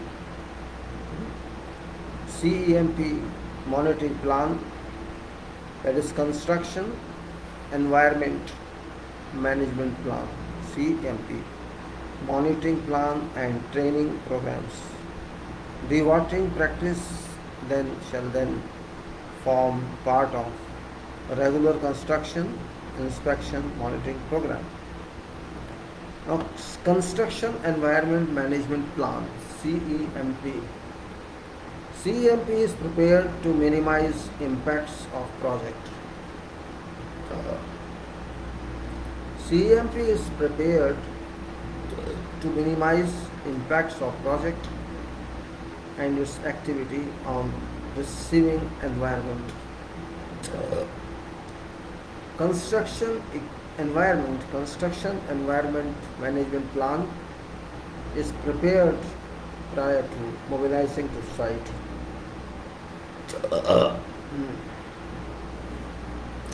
Contractor should use geotechnical investigations and previous EIA if applicable.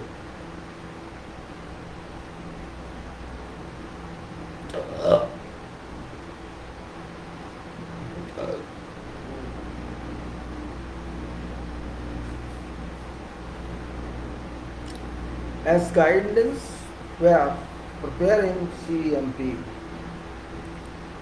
when dewatering activities are included within project site, preparation of CEMP should include following: identification of opportunities to reuse dewatering effluent on site, identification of opportunities to reuse dewatering effluent on site in order to reduce amount of disposed effluent. Dewatering techniques being employed on site, disposal methods employed on site, and relevant monitoring plan to ensure compliance with discharge limits. Roles and responsibilities of environmental advisors on site.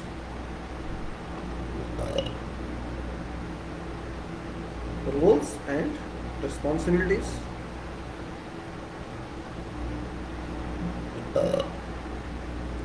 have to be roles and responsibilities of environmental advisor on site.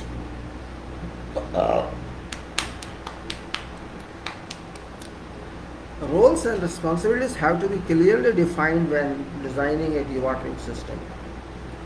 These roles and responsibilities are to be submitted as an essential element to satisfy CEMP, the construction environment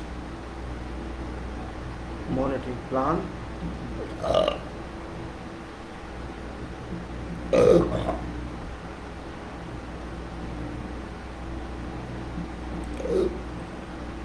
Management plan, construction management plan requirements when applying for dewatering effluent discharge permit. Appendix B for an example of inspection sheet for dewatering process.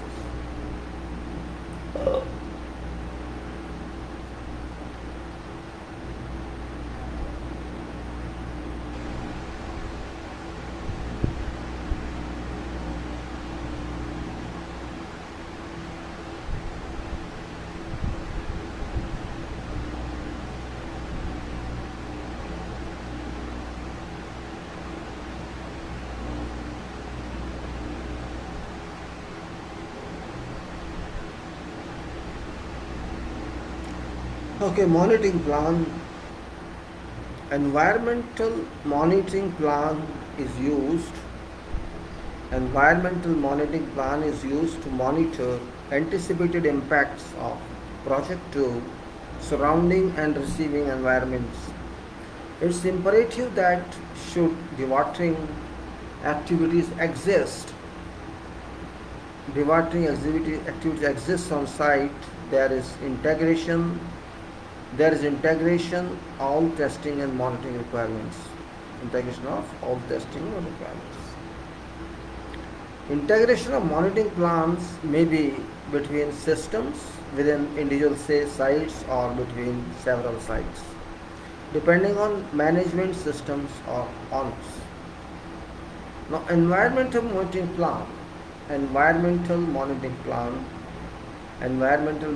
plan is to outline steps required for monitoring of construction dewatering practices.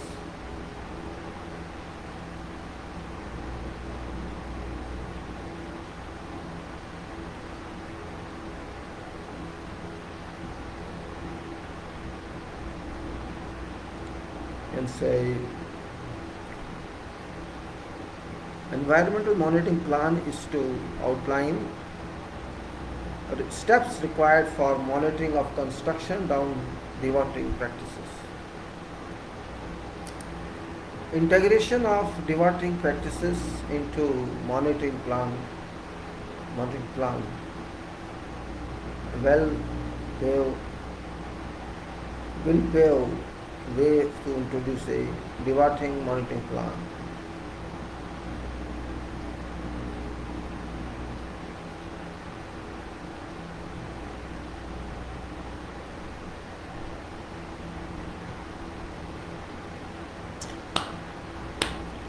Integration of dewatering practices into monitoring plan shall pave way to introduce a dewatering monitoring plan.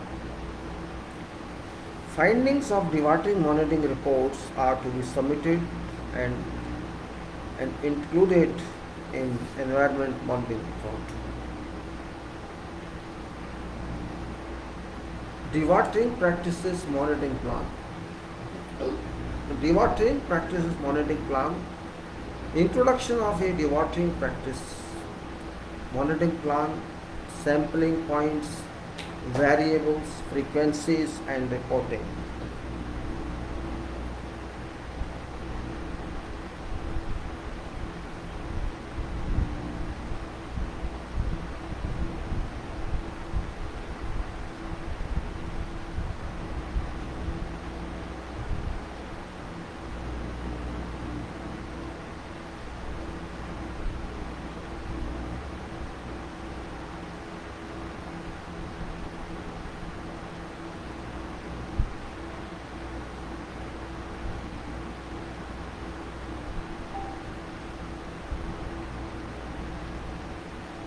Okay, so we go further. Introduction of a dewatering practices monitoring plan, sampling points, variables, frequencies and reporting. This plan should be cyclic, which stands to be audited as part of master environment monitoring plan. Corrective actions from audits are to be implemented to ensure improved performance. See here, training plan. This is dewatering practice monitoring plan. Again I speak for that. Introduction of a dewatering practices monitoring plan, sampling point, variables, frequencies and reporting. This plan should be cyclic, which stands to be audited as part of master environment monitoring plan. Corrective actions from audits are to be implemented to ensure improved performance. Now training plan.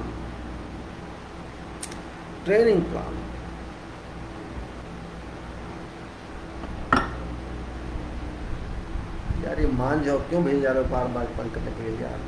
अरे खास खोदने लोग आएगा, जबरदस्ती message किए जा रहे हैं, जबरदस्ती बिना मतलब यार। लिमिट होती है हर चीज़ की। अनपढ़ लोग पता नहीं कहाँ से क्या काम की बात कोई नहीं करेगा, बात करो काम की करो यार कुछ।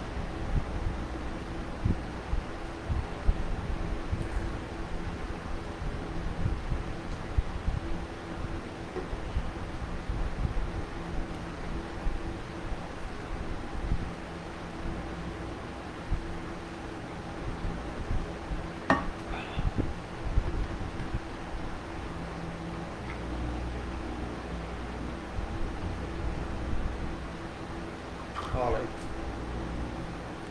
So training plan.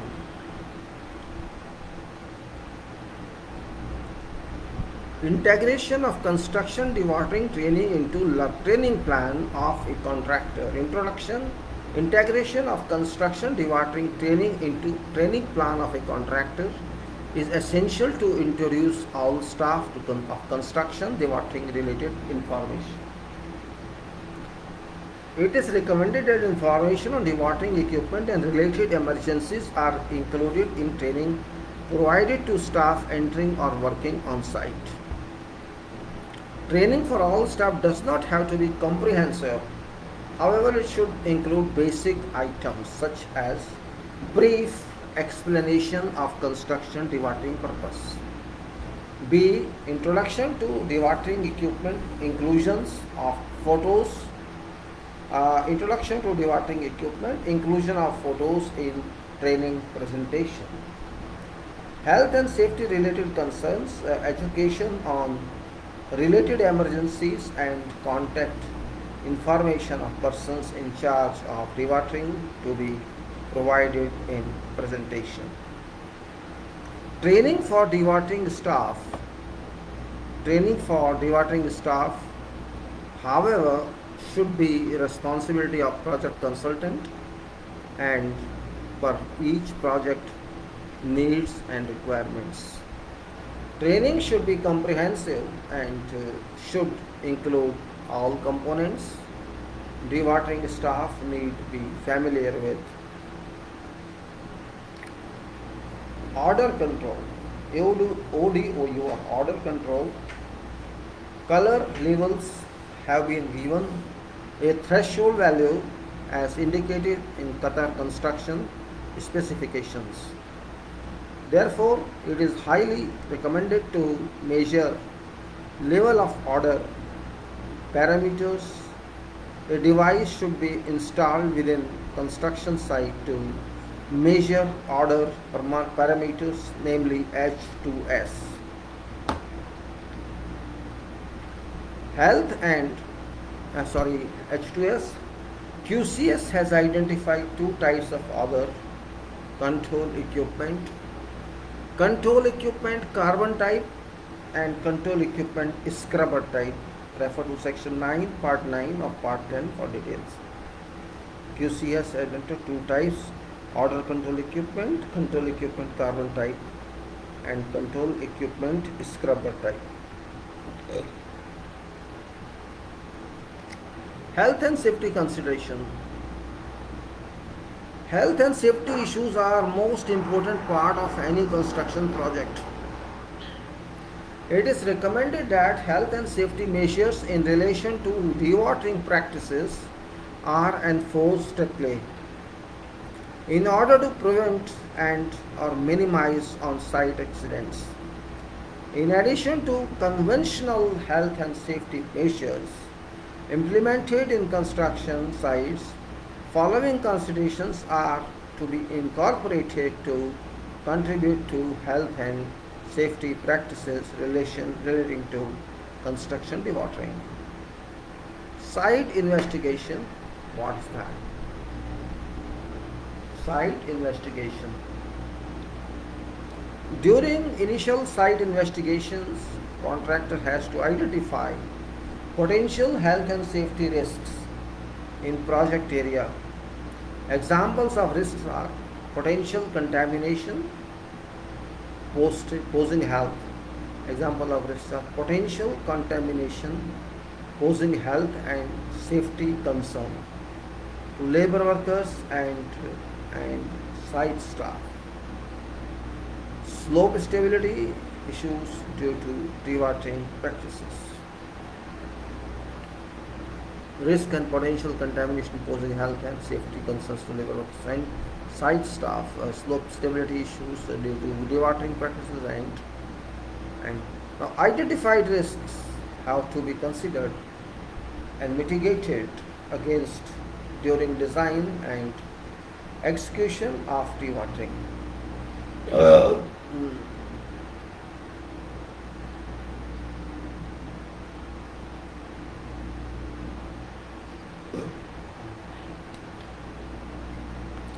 This exercise can be undertaken during risk assessment process as described earlier in this guideline. Now, design considerations. Design considerations. Design of dewatering stage is most convenient stage to plan properly in order to prevent foreseeable health and safety issues arising during operational dewatering.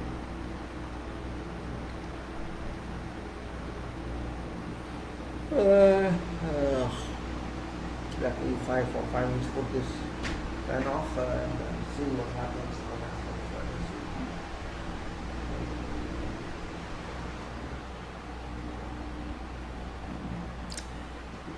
Design of dewatering stage is most inconvenient stage to plan properly in order to prevent foreseeable health and safety issues arising during operational dewatering. All designs must take into account health and safety considerations associated with dewatering, which includes but are not limited to. Now, what it says: preparation of layout plan for dewatering equipment. Preparation of layout plan for dewatering equipment. Ensure access to dewatering equipment without compromising safety of staff.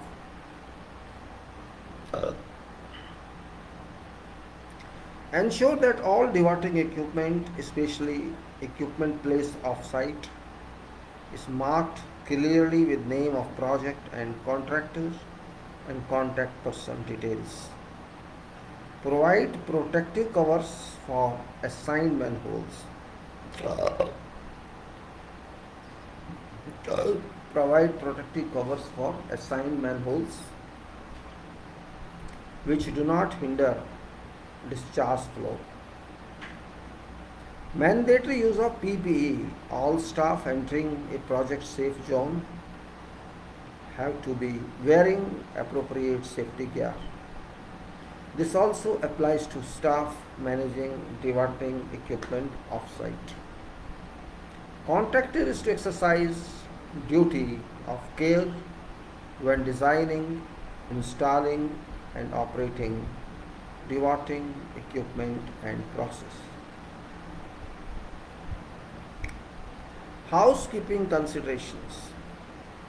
It's recommended that during a regular inspection of projects, licensing authority is to observe status of housekeeping of dewatering equipment. Inadequate housekeeping can expose staff and visitors to injury.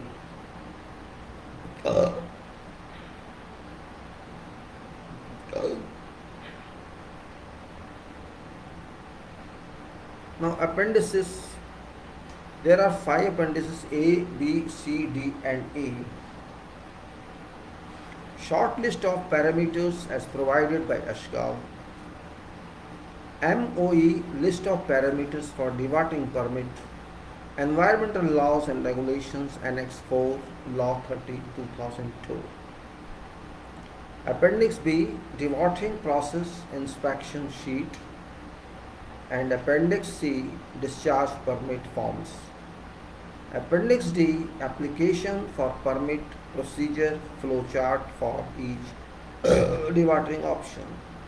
Appendix C, environmental permit application MOE. Appendix C, short list of parameters as provided by Ashgal. MOE, list of parameters required for dewatering permits. Environmental laws and regulations, Annex 4, Law 30/2002. Now here is, what is that? This is you can say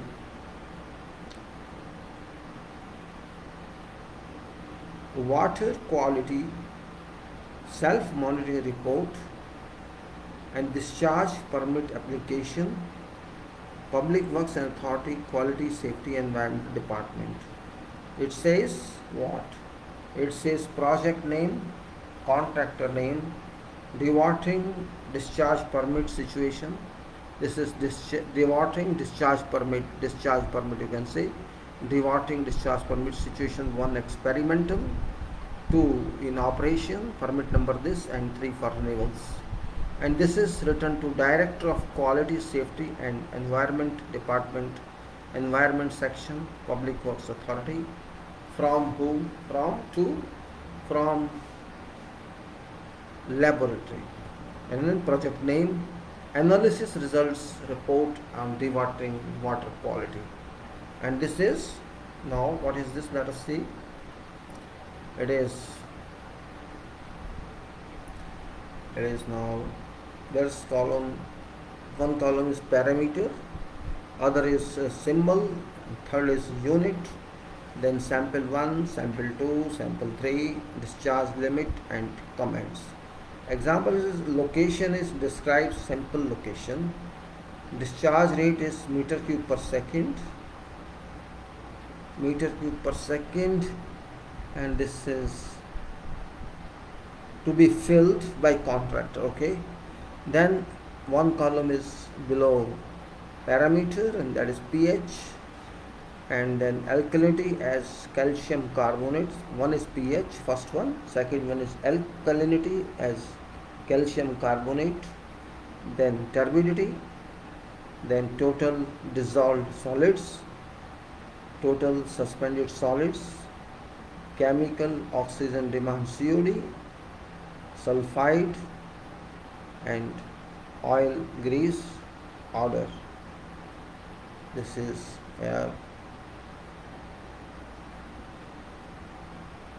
a table of this permit, discharge, demarking discharge permit. Chemist in charge sign, laboratory stamp. I can show you this, but I don't have that arrangement. Let us see how can it be shown to you. I will take a photograph and show you. That's the only way. No other way. Maybe roughly, not exactly, but very roughly. This can be shown to you in roughly. My photographs, you see. Let me try if I can show you that. Possibly I will be able to show you. I think so.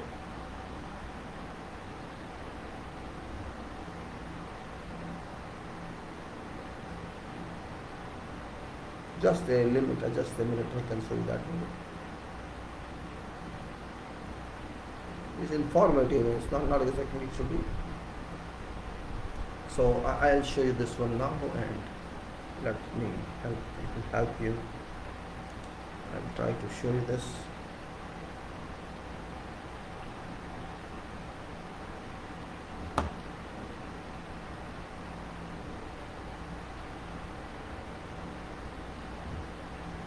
Yes, so it's that, wait a minute, what's coming in? I'm sorry, it's coming this way, not this way. Problem, it's this way.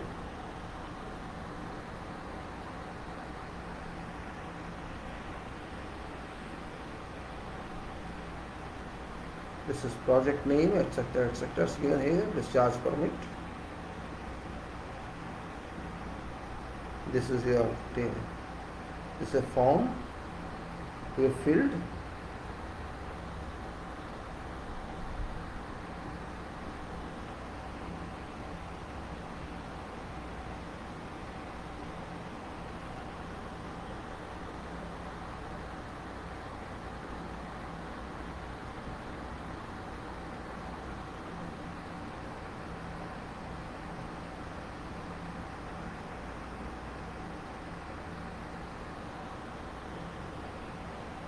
Alright, I'll close this now.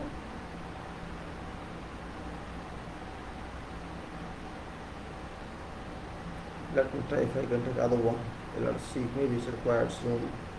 Let us see what can be done if it's required. So I'll go to that one. I'll close this. Now I'll move further, and that is now we'll see analysis required by MOE, Ministry of Environment, for demarking permit. Now there is one TDS, that's milligram per liter. There is turbidity, that is NTU. Turbidity is NTU, and dissolved oxygen DO, this is mg per liter, milligram per liter. Dissolved oxygen. First one is TDS, milligram per liter. Second is turbidity, NTU, and get a unit. Numbers, I think instead of the numbers trillion unit, or I think should be actually PPT, but I don't know.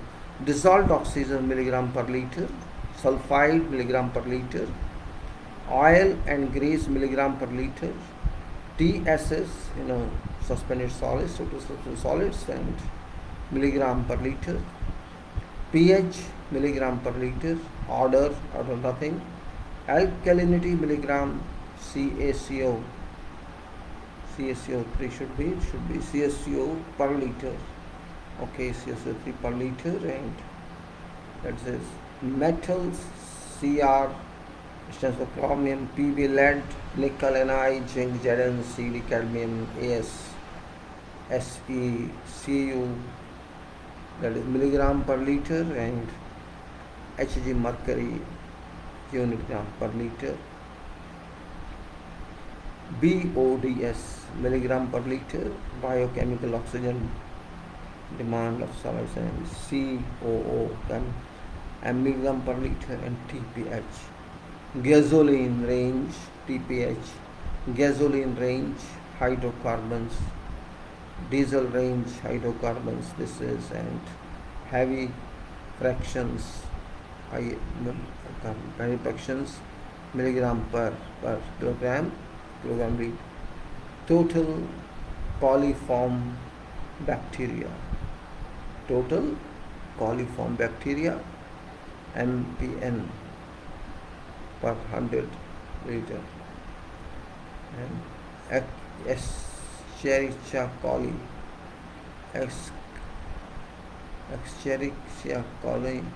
MPs per 100 milliliter. Test results are material tested.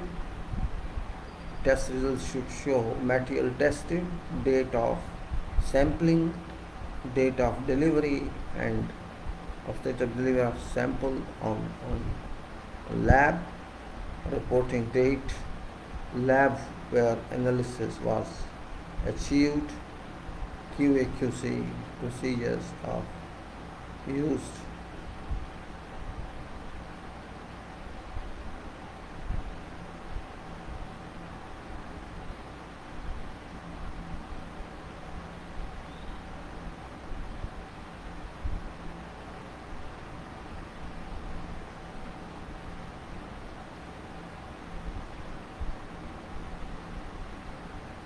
Okay, now we got note here, and that is analysis sheet from lab should be signed and stamped. MOE has right to add or delete parameters to and from this list. Now we go to annex number 4, which is criteria and specifications of hazardous materials when disposed of in water environment. Criteria and specifications of some materials when disposed of in water environments, and liquid, illiquid, polluting and unsolvable materials prohibited to be disposed of in water environments. Now, criteria and specification of some materials when disposed of in water environment. What is that? Let's see.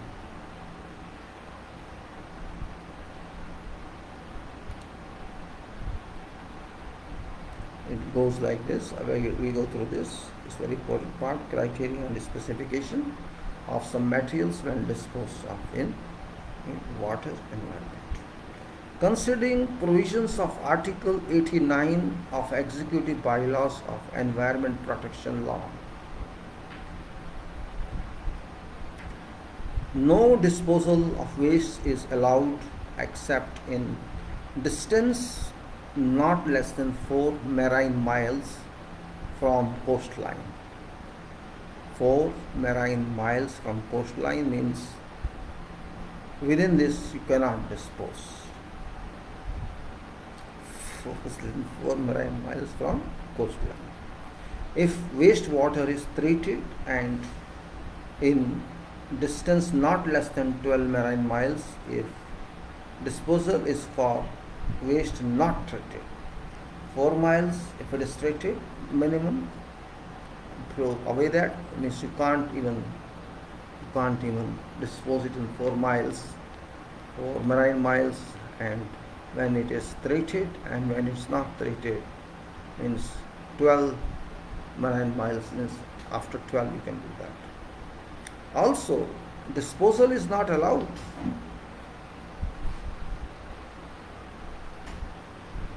Also, disposal is not allowed in places of fishing or places of bathing or natural quarantines, protecting economic or beauty value of area. Now there is a table. In this description, symbol, maximum limit, unit. This is the first one is physical experiments, and then inorganic materials. Second is, and third is rare factors. Let us see what it says. In description down is total dissolvent, and in symbols there is TDS, physical experiments are, and maximum limit, and then let us say total dissolvent. TDS is unit symbol, symbol. This is TDS, total dissolved solids, and in this maximum limit is 1500. Maximum limit is 1500 milligram per liter. 1500 milligram per liter. Then total suspended solids, TSS, it is 50 milligram per liter. Total suspended solids. Dissolvent is something else. Dissolvent is part of that liquid, but suspended solids means that can settle down. That is 50 milligram per liter. Hydrogen base, that is pH, and 6 to 9, it is, this value of pH 6 to 9 here. And floating bodies, there is no symbol and it is nil. And temperature degree is T, not more than 3 degrees above relevant average, and that is triangle T degrees. Delta T, you can say delta T is turbidity, NTU. Turbidity is separated here. It is turbidity NTU, and this is 50 milligram per liter. So NTU is turbidity. Color, no symbol. It's free from color material. Then its second one, two inorganic materials which are given here. I will show you by photograph later on. Ammonia, ammonium, that is NH4, ammonium होना चाहिए वैसे, NH4 it is, ammonium. This is 3 milligram per liter. Here all units would be in milligram per liter. So ammonium, I just speak these numbers, and because it's all milligram per liter, I won't speak that. So ammonium, NH is 3. Sediment chloride Cl2 is 0.05. Cyanide Cn 0.1. Fluorides F1. Phosphor in form of phosphate, that is PO4. 2. Sulfur, that is S2 minus 0.1, and required vital oxygen BOD5, vital RVO, required vital oxygen BOD5 50, and required chemical oxygen COD, and that is 100. Urea, no symbol, it is 2, and total nitrogen TKN, total nitrogen 100. And then third one is rare factor. Rare factors, aluminium Al3 and arsenic As 0.5. And continue like that. It is barium Ba, which is 2, and boron B 1.5, Cadmium CD 0.0, all in milligram per liters, 0.05. Total chrome Cr 0.2, cobalt CO2, copper Cu 0.5, iron Fe1,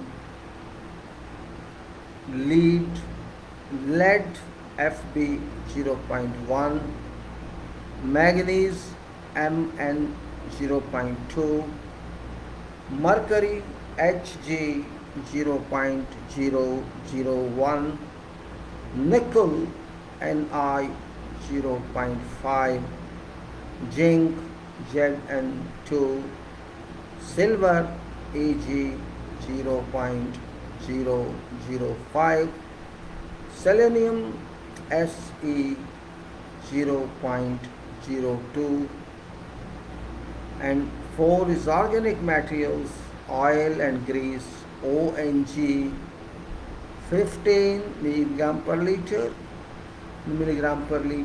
total phenols, no symbol, 0.5 mg per liter. Then again it's in halogen hydrocarbons and different kinds of pesticides, no symbol, 0.1 milligram per liter.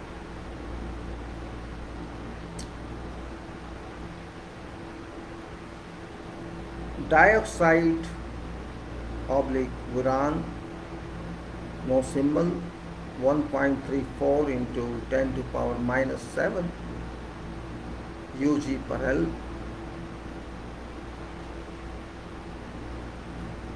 And trihalomethane,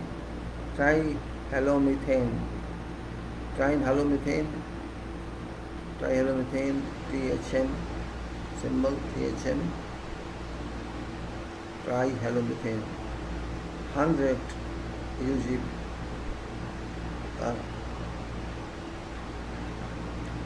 Then biological experiments, number 5 says possible number of colon groups in 100 meters square. MPN and 100 MPN per 100 millimeters. The number of infantile eggs, no symbol, nil. Number of infantile worms, nil. Number of fecal colon baculis, 100 MPN per 100 milliliter. So this is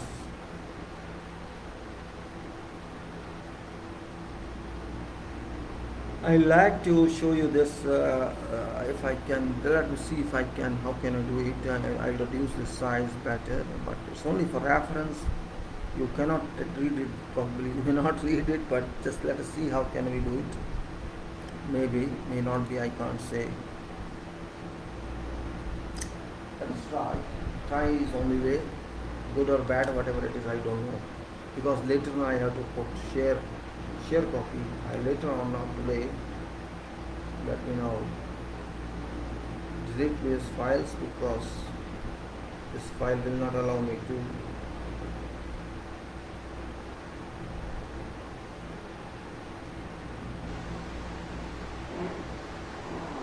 let me take some photographs here. So how can I provide more space that I see? That is very important part here. If I can put more space in this, better. So many photographs actually here.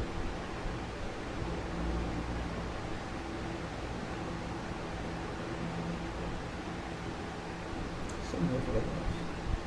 Well, it will by this time. Let me do how many I can take. Let me see. Directly finish. Okay. Let us see how many can I take here. Best thing is that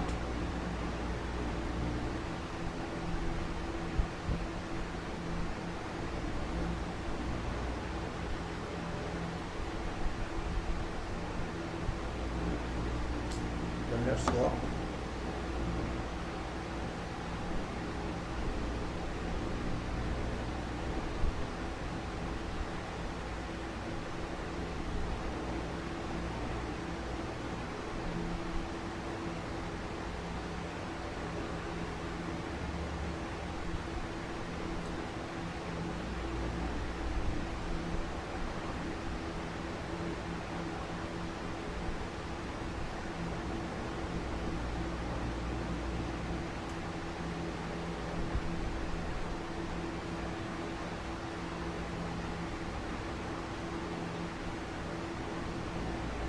Okay, let me show you this first because it's not taking further.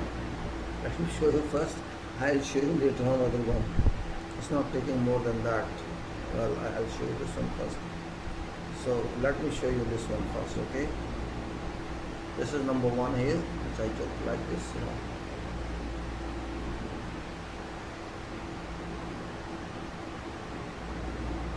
Oh, I'm sorry.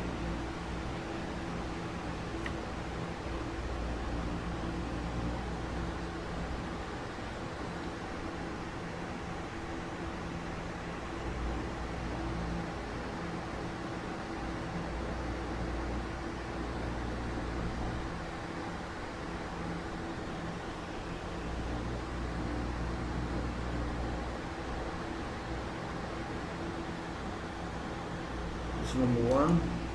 I show you the one now. Just for reference it is means. You can't read it, I know, but information is.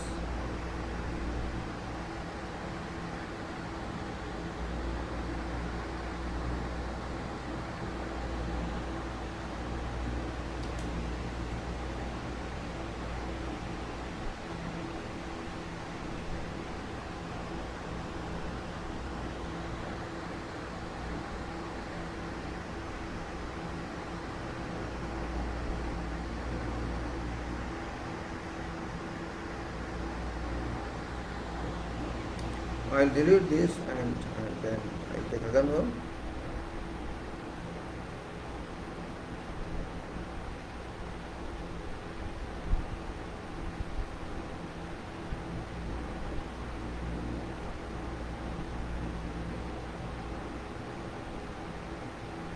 I deleted this and I'll take other one now.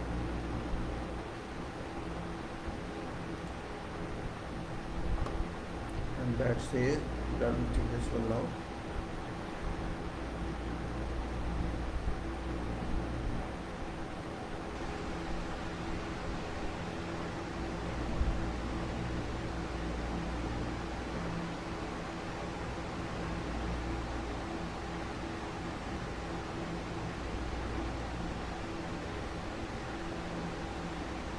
So I will show you just here. So,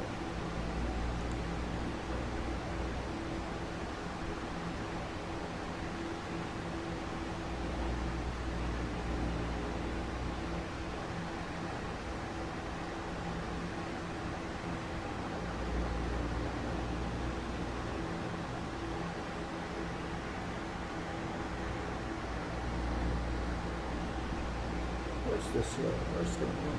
So I think I cannot open that photo. I'm sorry.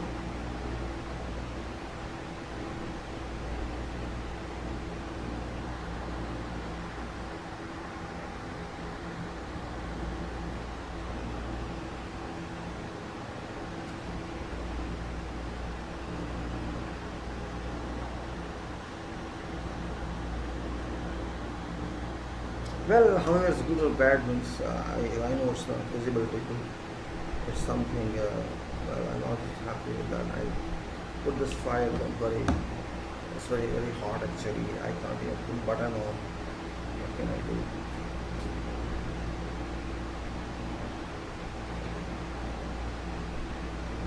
Well, now I'll continue on this. It's already about 3 hours. So according to the. So I was talking here about this, and it is now annex number 4/2. Liquid, liquid, liquid, illiquid, liquid, illiquid, polluting and unsolvable materials prohibited to be disposed of in water environments.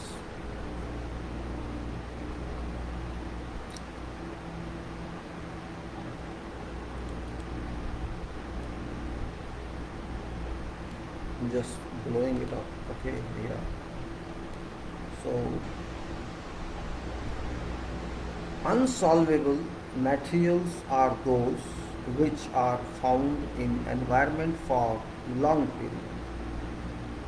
Unsolvable materials are those which are found in environment for long period, depending basically on quantities disposed of in water environment. Some of them are solved, SOLVD, solved means solved after a long period ranging from months to years depending on components of these materials and concentration in environment. Inorganic materials, for example, mercury and its components, lead and its components, cadmium and its components, cobalt, phantom, nickel, selenium, zinc and its components. Organic materials. This was organic, now organic, inorganic and organic. Okay. Organic materials. Organophosphorus. Organophosphorus. Organophosphorus. Pesticides. Dimethoate, dimethoate,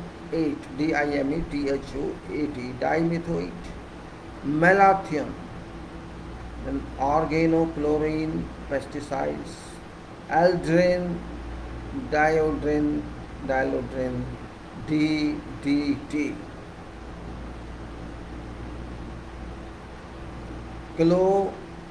chloridane, andrine is a chloridane, andrine, unsolvable and remaining residues of many years. Residues for many years. Polychlorinated biphenyls, PCBs, Aerocolor 1254 and tetrachlorobiphenyl and trichlorobiphenyl. Unsolved completely and counted as high toxic in its very low concentrations. Polynuclear aromatic hydrocarbons, PAH. Polynuclear aromatic hydrocarbons, PAH. Benzo, pyrene, naphthalene, solvable, small quantity is solved within years. Solid materials, for example, plastic, fishing net, coir, containers. Appendix B, dewatering process inspection sheet. Uh,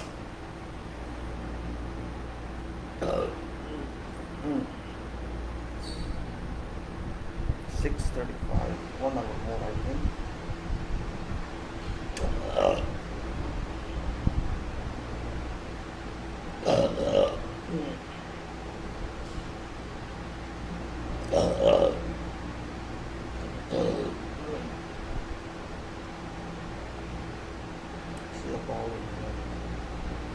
Let me see if I could complete this today. I'll try. It's fine.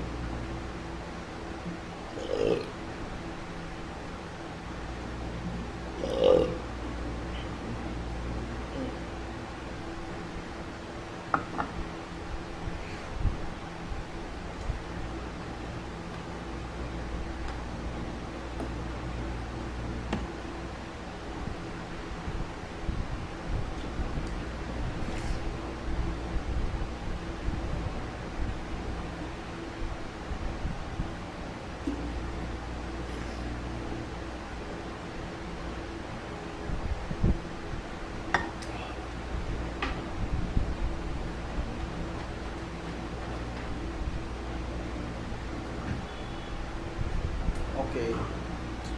So it is appendix, which I said. Dewatering procedure inspection sheet. This is appendix B. Now what I say in this? Site information, and this is now site name, date, site number, location, contractor, dewatering contractor, consultant, owner, other. And the other side is date, present, and laboratory. Type of construction site and stage. Permit, valid permit, yes, no, reference number. Quantity and duration, MH. Comments. Now, field inspection, dewatering technique. Now it says pre-disposal treatment, yes or no. Disposal option. This is one line. Pre-disposal treatment, yes or no. Disposal option. Then compliance with permit, yes, no. Record keeping, yes, no.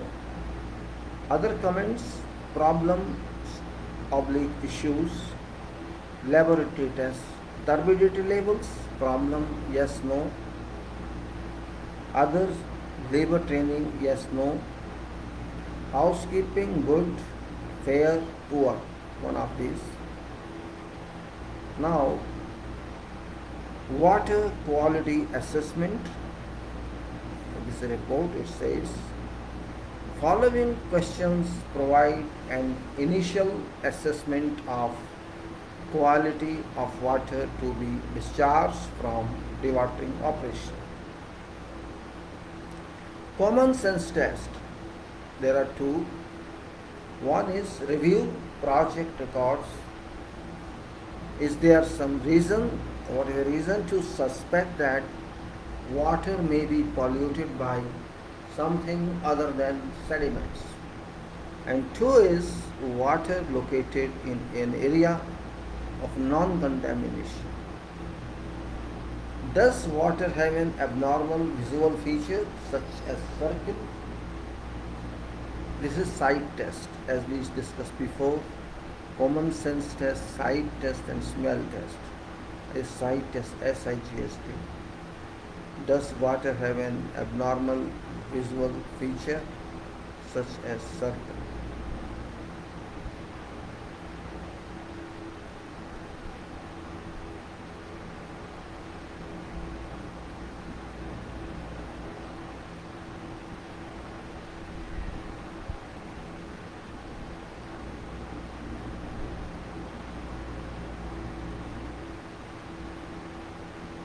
Does water have, this is sight test, any abnormal visual features such as circle, oily sheen floating from murky appearance, unusual color, others? Small test. Does water have an odor? Possible odors include gasoline, petroleum, ammonia, sewage, etc. If you answered yes to any or to some of above questions, explain. Now appendix C, discharge permit forms. Discharge permit form.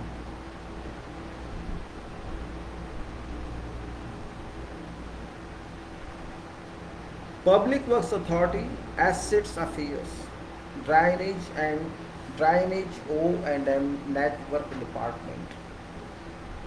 Application for groundwater pumping. Two managers of Drainage O&M DA and Quality, Safety and Environmental Department, TWA. From contractor. Now, what is from? Project, previous permit number and location, quantity, liters per second, duration, and project coordinator, signature and stamp, and consultant approval, signature and stamp. Then next is temporary trial permit. Number is this. O&M application reference number from this date. days, weeks. SNG network is available for drainage purposes only.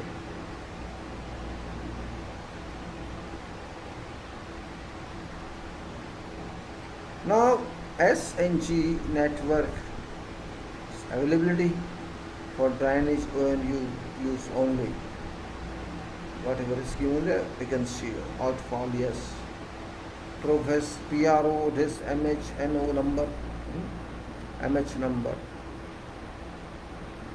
Then PS number, outfall, yes, no, signature, yes, no, date and remarks. Now general conditions. General conditions.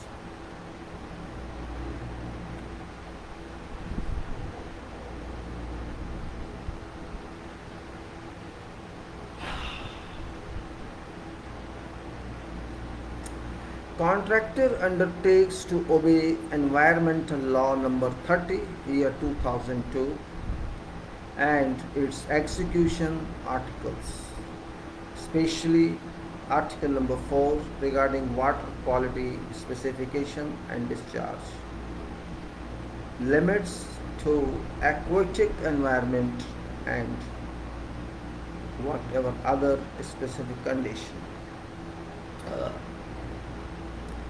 Contractors should design and implement discharge limits, mitigation measures according to each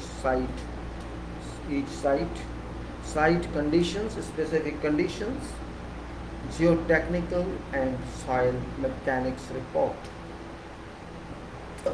It could be one or more of following.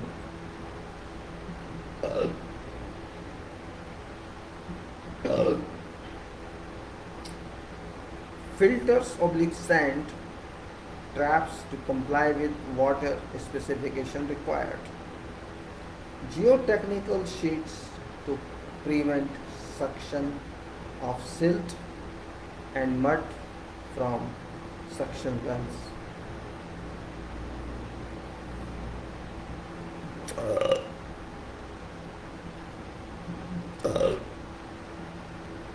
Order mitigation measures, specifications used in case of order problems.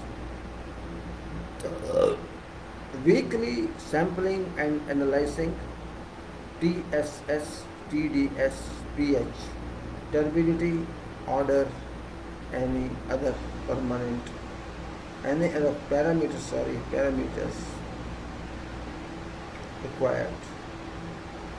All laboratory analysis and checks, whether initial, weekly or random, shall be at contractor's cost. Contractor shall keep record of all laboratory analysis and make it ready for random inspection by PWA. Contractor shall respect and continue to respect conditions and specifications mentioned above. Any violation will and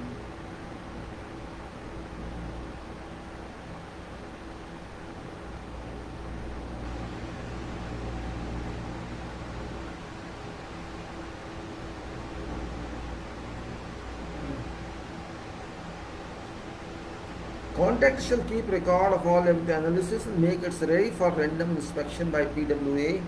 Contractor shall respect and continue to respect conditions and specifications mentioned above, and violations shall entitle drainage O&M department to cancel this permit and take legal actions.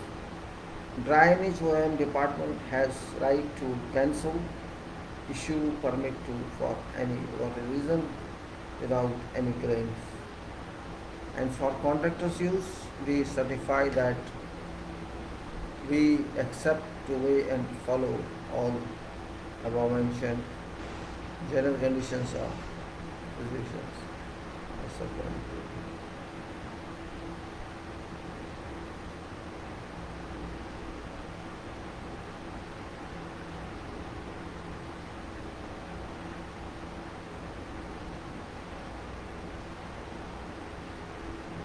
Now, quality, safety and environment and department rule. Approved, not approved. To manager of drainage O&M department AA, I would like to inform you that we have no objection to issue permit as above condition and approval reference number of this. Manager of quality, safety and environment department, and then I there's nothing, just a form I can show you, no problem. Let us show this form only for purpose of yours, nothing else. I'll just show you that thing.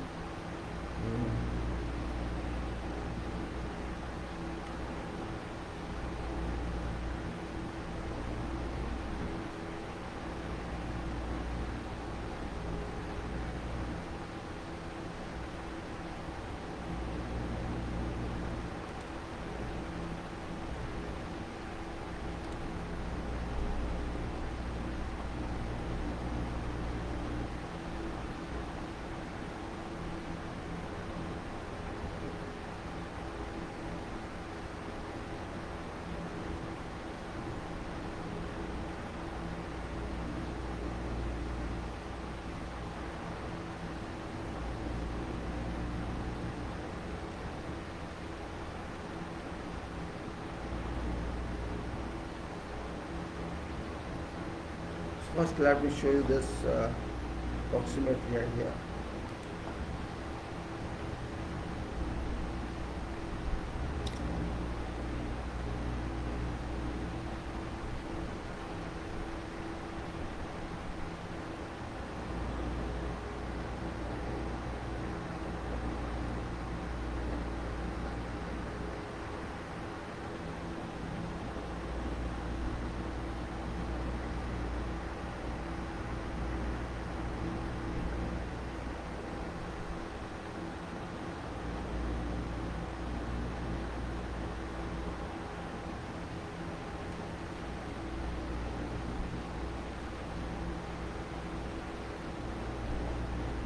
Another one, page.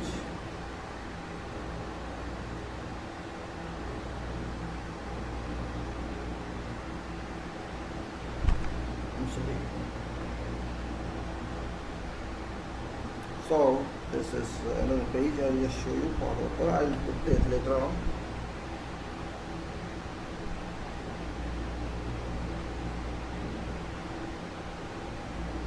I remove this photo because I need to draw it again.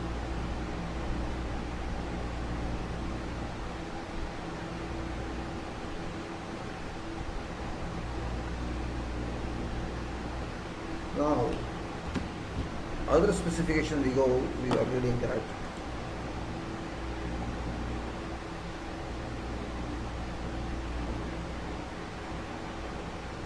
Now this is drainage network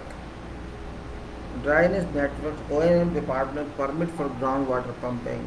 This is permit for groundwater pumping. Permit number, you can say Messrs whoever contractor from manager drainage to network, and there are forms like as per approval number reference this. You are hereby authorized to discharge surface groundwater subject to following conditions. Discharge point quantity is liters per second. The duration is days, and the start date is this, expiry date is this. This permit is subject to general conditions and specifications mentioned in the application form. Head of unit and head of division. Ahmed Mohammed Sharif, at that time manager, whoever, and then the same manager of quality, safety, environment department.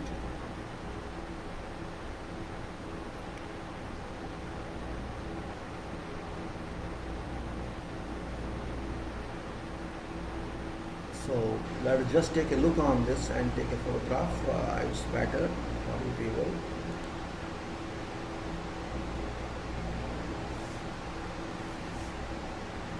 No more down, I think. It's better. Just, just for your information, I'm taking a photograph.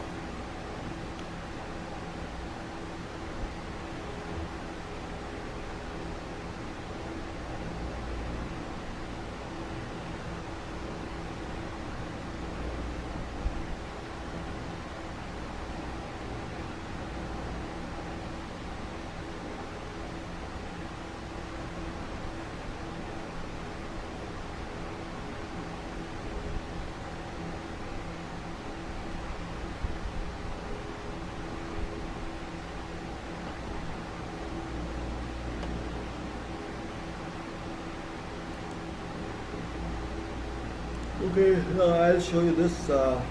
Here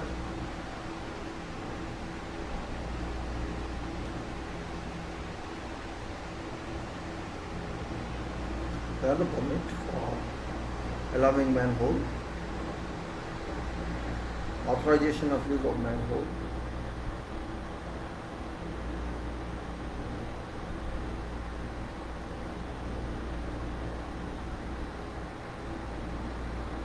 You can see various columns in this, and also another one.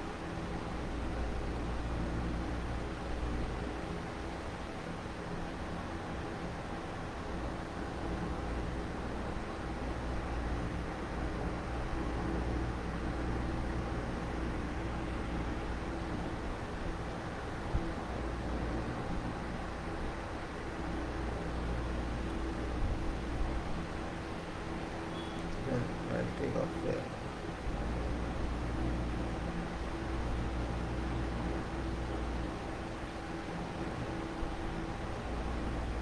Okay, this is also deleted. Alas, this is deleted. I'll go further now. Let us see to do now.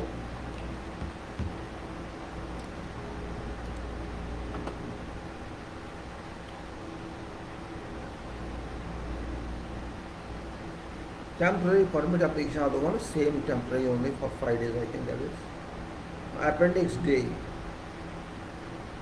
Application text, application for permit, procedure, flow chart for each developing option.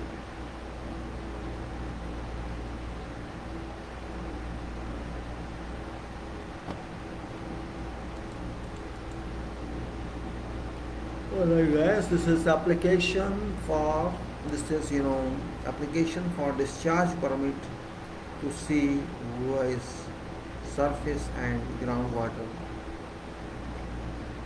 network.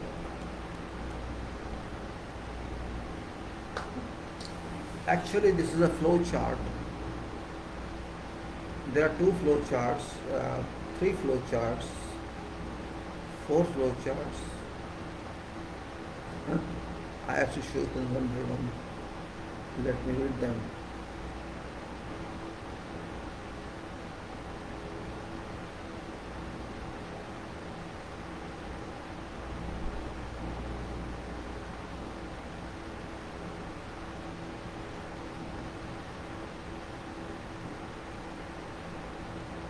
All right. After this flow charts, appendix D, application permit for flow charts of each phase.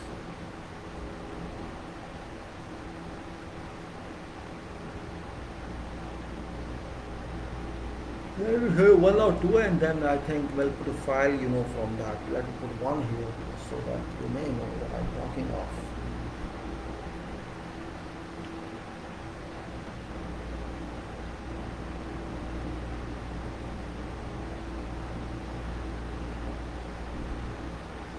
One.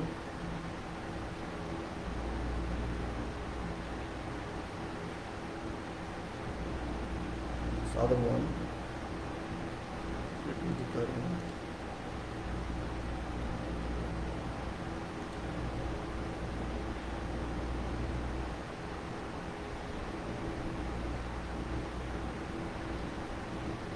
Let me see if I can third one as well.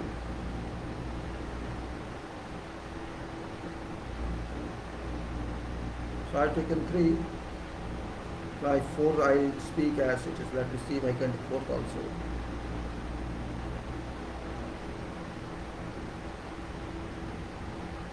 no, it can't. I can't take this. So let me show you these three, and we'll see how can you do that.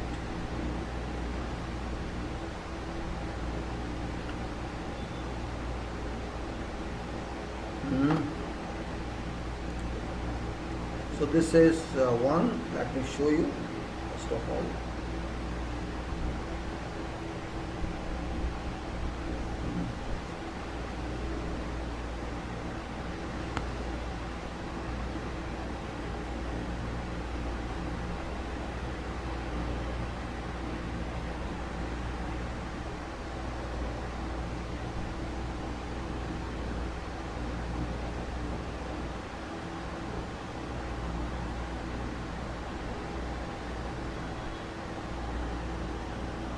So one.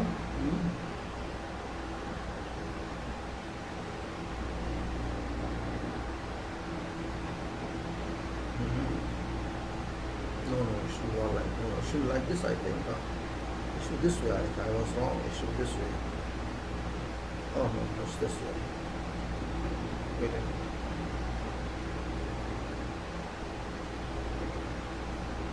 Yeah, it's this way.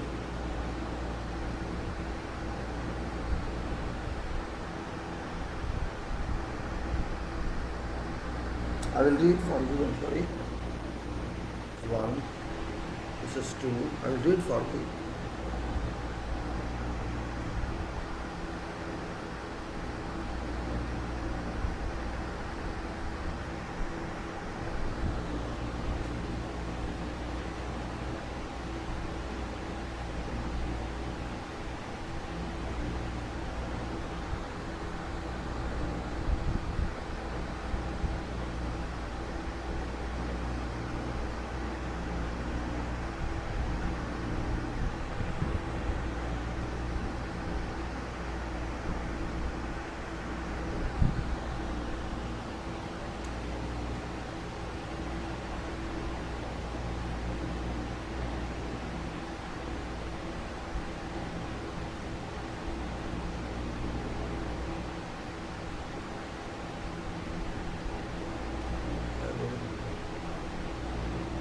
Alright, now I go back to that point and start reading for you this.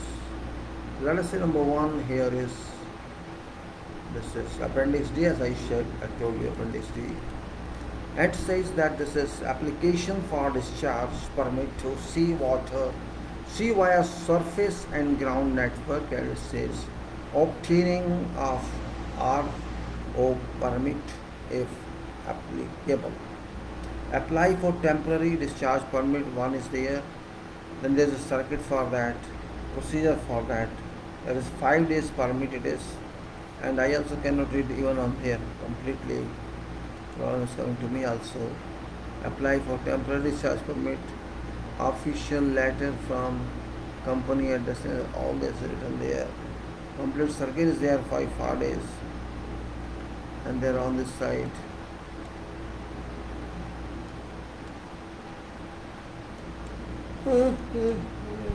O&M engineer, there is a signature of this, how this process works.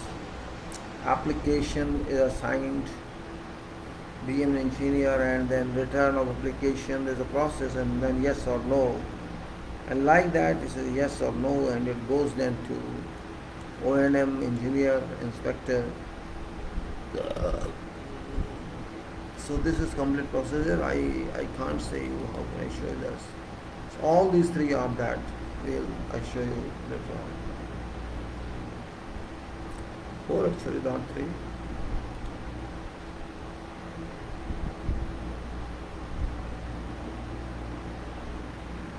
Now after these you can say, after these circuits, or you say, it's appendix A, environmental permit application MOE, Ministry of Environment, and this is Ministry of Environment application form for environmental permit, general information.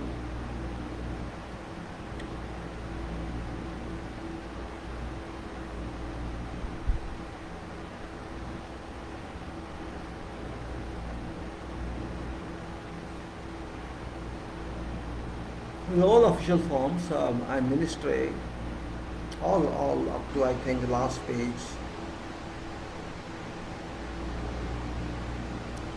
Up to last page is same, and I should show you that at least 1 or 2 pages.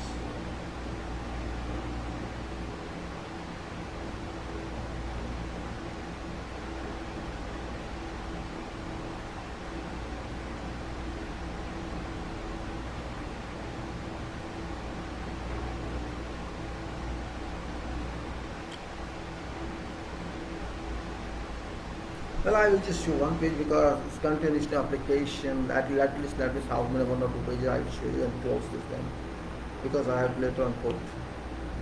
So I'll take care of it, as you can say.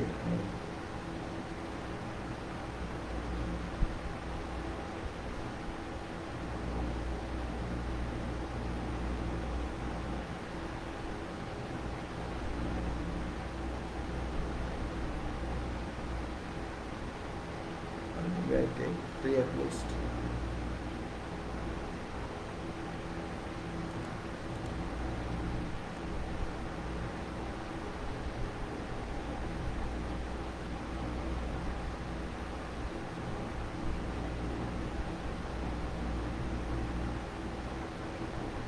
This is a mystery form, and then I'll look up a little more.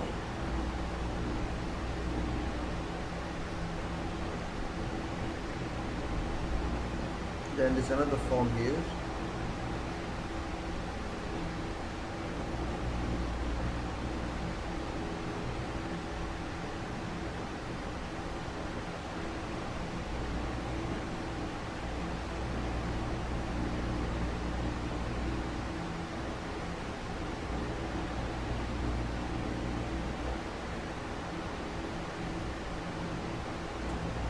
It's not taken. Okay, I will render here because it's not taking.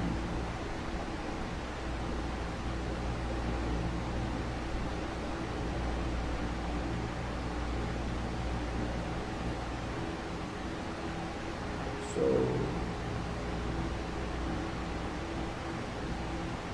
it continues here. Let us close this. It goes up to end of this. It's giving all permits are given, and with this I can say we have gone through this file. This file this is 246 pages we have gone through, and this is Qatar section.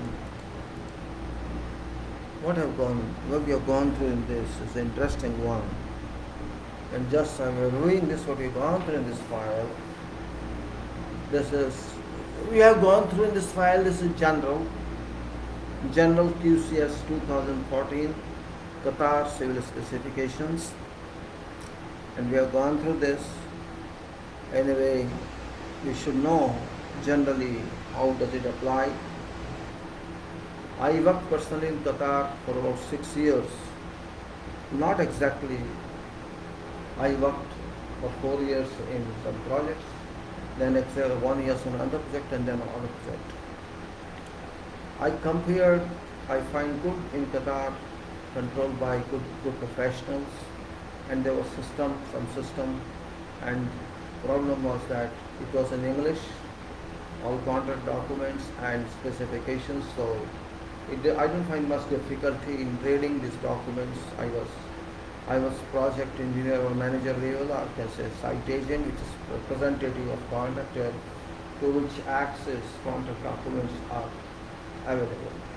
I was lucky that way that I got these documents, and those days the Qatar civil specification was not called QCS, it was QNBS, and I was the Qatar National Building Specifications. Not much different, but there's always technical development. The environment issues were not there at that time. Many other points were not there. Dewatering issue may be there, but I did not deal with dewatering because it was not part of our job. Wherever I worked there I worked there in landscape. There was no water problem, no dewatering problem. I have worked on, Salal Muhammad or Muhammad Amsala, something like that, about 8 kilometers from Graph around about that. It was quite successful building here. There was no such problem, there's no water question, and it was almost a good excavation in that. There was no, she was far away from there, so I didn't find any dewatering problem there. There was no irrigation in that, and also then I went to another project that was army based, and that is Barjan Army second Royal Guard, Barjan Army camp. We had 4 buildings, and there was no such water problem. Then later on, I went and some other company. Later on, that was, you can say, it was in Doha, Qatar also was. It was during when there's a problem.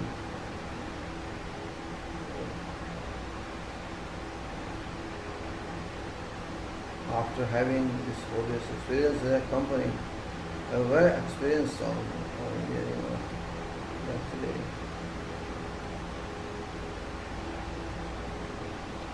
My experience told me that you are not that way.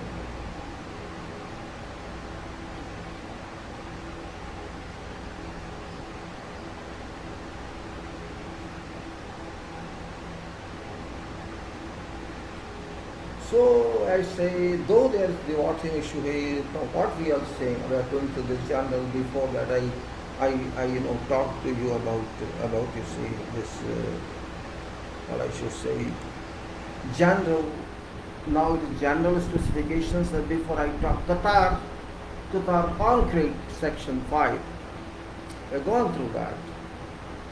We have gone through a lot of that things. If I compare my that time and now, that's a difference, you can say. Additions have been made. That time they have been imported, some technology was imported.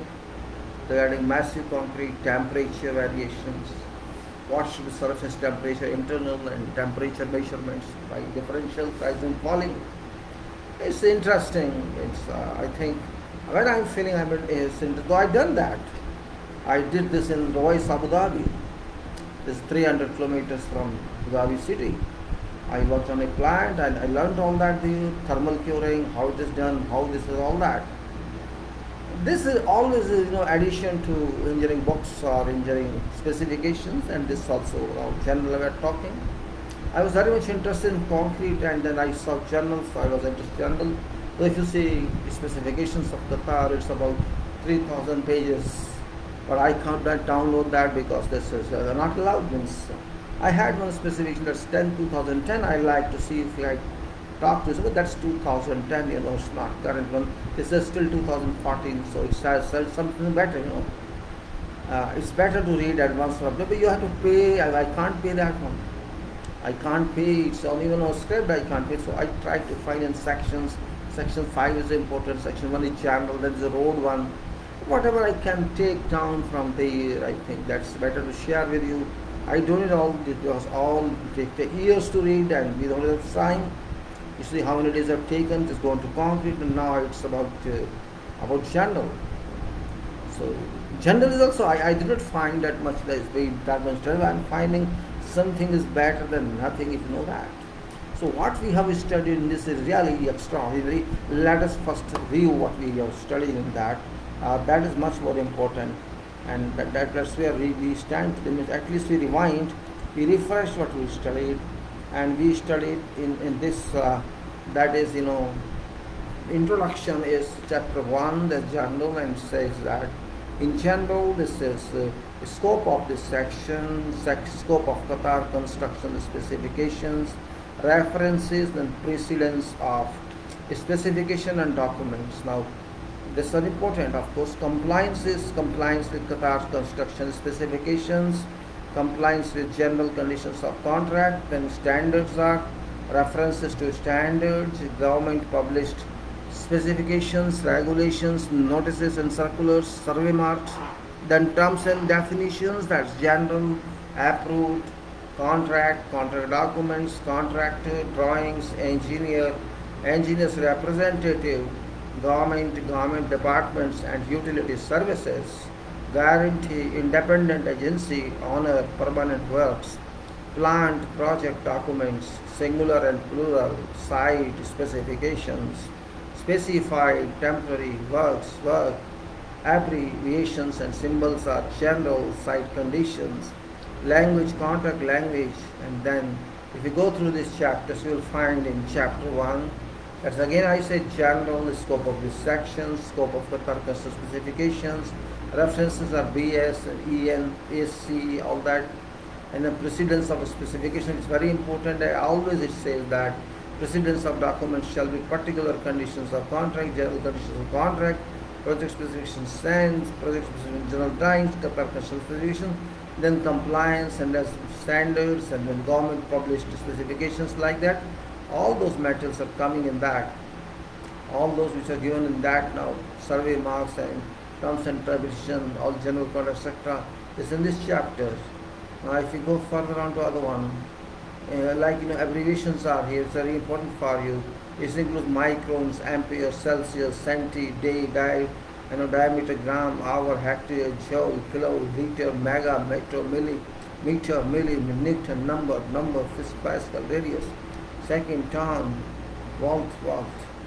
And there the various institutions are these, and that must be respected. Means international institutions like ASHTO, American Association of State Highway and Transportation Officials, ACI is American Conference, like it is American National Standard Institute, and American Society of Mechanical Engineers and Testing, and American Society of Testing and Material, American Welding Society, American Water Works Association, British Standard Institution, Cement and Concrete Association, Commission of Approval of Electrical Equipment, Chartered Institution of Building Services Engineers, Concrete Industry Research and Information Association, Concrete Reinforcing Steel Institute, Concrete Society, Dutch Institute for Norman, German Institute for Industrialization, so it is Dutch Institute for Norman.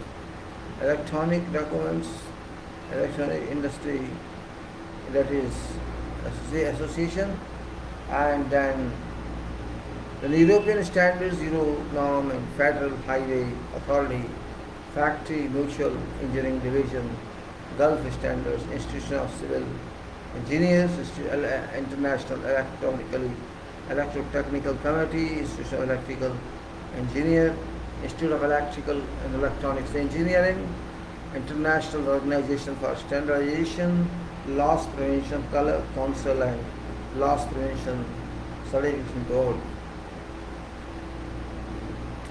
Ministry of Municipal Affairs and Agriculture, National Electrical Manufacturer Associations, National Fire Protection Agencies, Prestes, Concrete Institute, Public Works Authority, ASCAL. ASCAL is Public or PWD Public Authority, and Qatar Construction Specifications, Qatar General Electricity and Water Corporation, Qatar Standards, Labours and Standardization Affairs and Environment. Qatar Telecom Crowded, Swedish Standard Institute, Swedish, and Swedish is the Swedish. And then United Kingdom Department of Transport.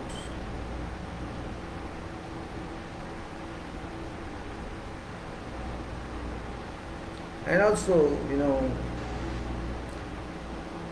that is Qatar Standards, Laboratory and Standardization Affairs, and Affairs Ministry of Environment, and Qatar Telecom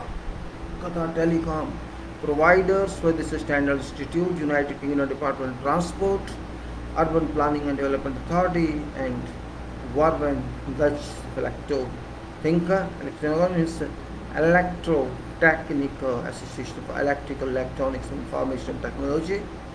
And then site temperatures, site conditions are there: maximum temperature 50 degrees, minimum 5 degrees, and design ambient temperature 50 degrees Celsius, maximum metal temperature is 85 degrees, and maximum ambient humidity 100%, minimum ambient humidity 20%, and design ambient humidity 100%.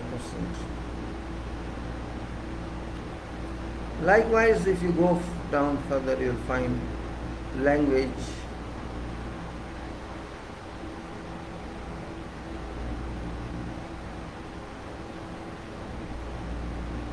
use of enter site, general, use of site, use of site, and then site accessor entry, etc.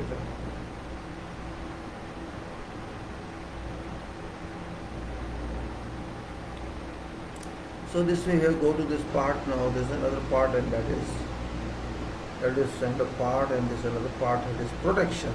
Protection. We have to provide protection to works, whatever requirements, protection to general, protection to work, protection to other works, watching and lighting and holding, and then this all protection part, and we have to go through them. Other ones is there's interference. There's 5 interference means. Interference is general, scope, interference, land, interest, and existing properties, existing roads, apparatus, that's all in this. And there's another one, interference continues, and these are all interference. And there is project and meetings, project meetings.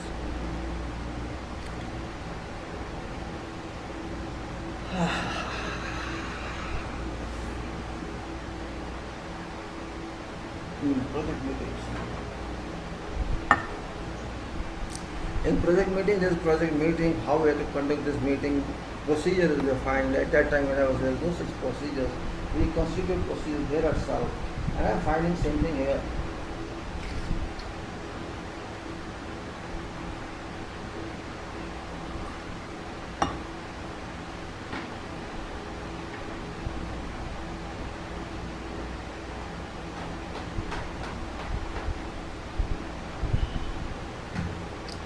So is that so project meetings and general is called pre-construction meeting, then progress meeting, then pre-start general and pre-start meeting, and then post-construction meeting. Topics for discussion, records of meeting in this chapter. Details are there. I can't go to details now because I'm just trying to wind it up today now. I'll stop this today. I'll put a FIDIC in details tomorrow. Progress meetings in this given how we take progress meetings. It's completely given here. Project meetings, then topics of discussion, pre-start of meeting. All these are there. Forecast meetings and record of meetings, and then we say that it's submittals. It's another part 7. Submittals. Submittals, submittal is very important part of project. From a management viewpoint, if you don't submit something, you won't approve. You need submission for approval, submit of something, and that's that. I'm sorry. That we don't fan off. Better. So this is submittals and general about submittals, then definitions, interpretations of that.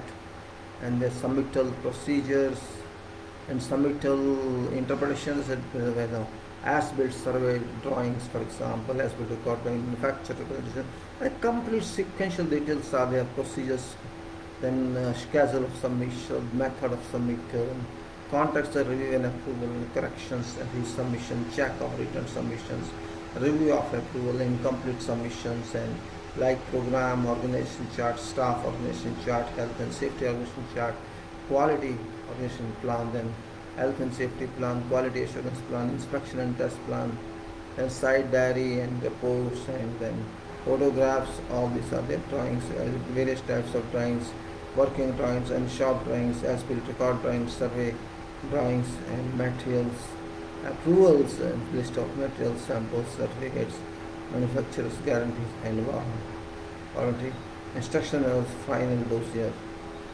and structure of operation and maintenance manual, and survey and layout details, method statements, and there is all this.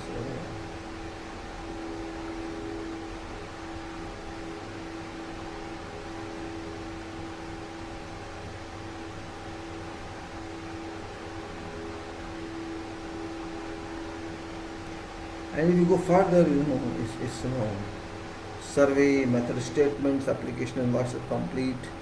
All that is there in this. Then you go to another chapter, submittals as continued, and same is continuous, but it's now definitions and as-built survey drawings, as-built record drawings, manufacturer representative, temporary works drawings, submittal procedures, schedule of submittals, method of submittals, and contracts review and approval, and correction, resubmission, check of return submittals, review and approval. Then program, what is program, how it is done, and complete details are there, we have gone through.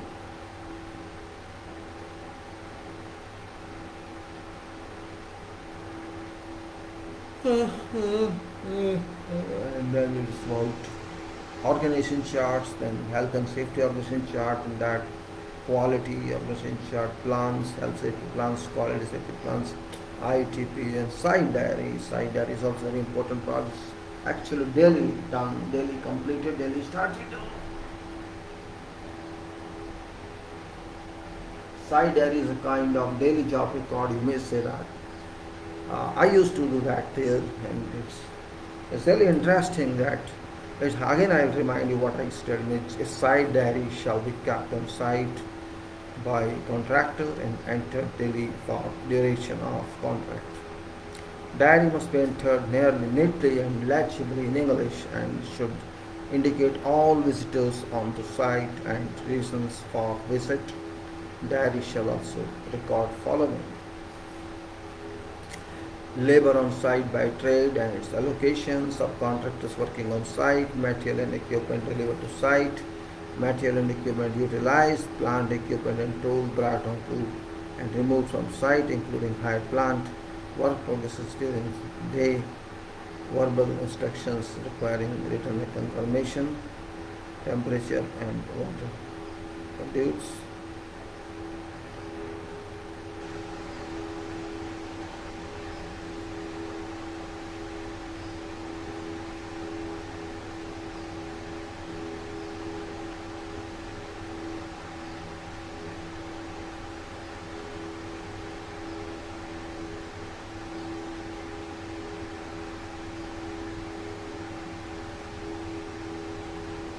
Then you can say work progress during day and verbal instructions requiring written confirmation, temperature and weather conditions, details of occurrence which they may affect progress of works, and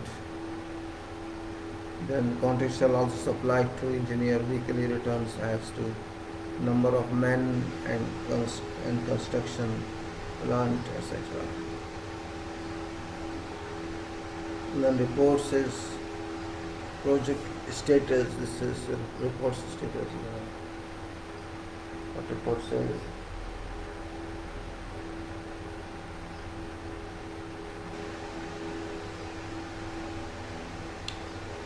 Report says report means that's very important part here. It says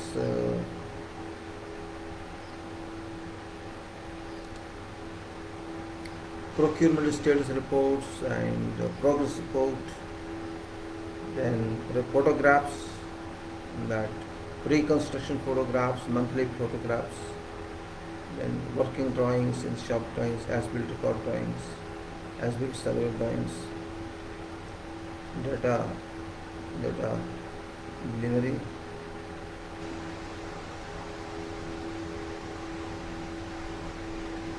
then you can say materials approvals. Materials approvals is very important part of the project, because if material is not approved, remember this way, material is very important part of every project. If there is a delay on material approval, permanent material I'm not talking shuttering, I'm not talking those we got approval, those also from safety viewpoint. But material which I'm talking is permanent inclusion, it shall go through it works forever, and all items, all disciplines covered in that. That's very important part. civil, electrical, mechanical, architectural, furnishing, and whatever is in your contract. All, and that important one is you have to place orders for all materials. Your subcontractors have also responsibility to place orders for all, and also you can place order only when you have approval of those materials from engineer and from employer, and that approval depends on how you accept price and how they got information out that and what she is and if material is delayed means everything is delayed. You can't place orders, and those vendors who look at you because you are involved in procurement of material, they don't mind you about it. So material, without material you cannot do anything, and it stops in fact. That's the main part of this. So material approach from that angle. So what we have to do actually, we have to prepare a list of materials for approval, and each material is submitted, and what form is very important form.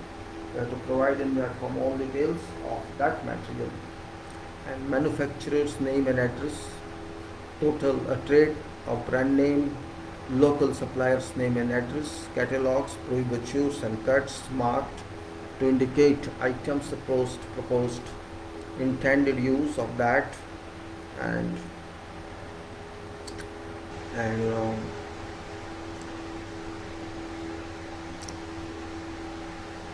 terms and conditions. You can say wait a minute, introduce that terms and conditions of manufacturer's guarantee and warranty, material inspection and testing agency, or some other information to fully describe item. Supplementary information may be required for approval unless otherwise specified. Bound copies of the samples. Samples are to be submitted according to materials. Then certificates.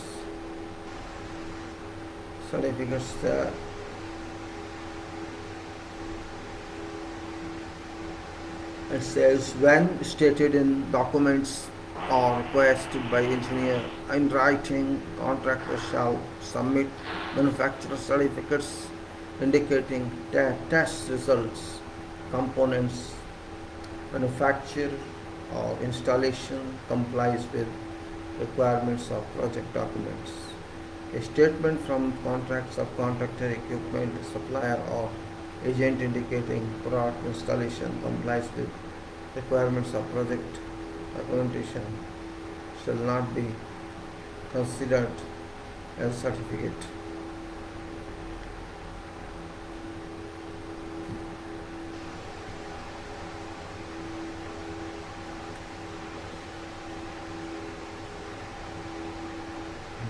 Manufacturers, authorities and warranties, and that you have to do. And then instruction manual should be there, and should give.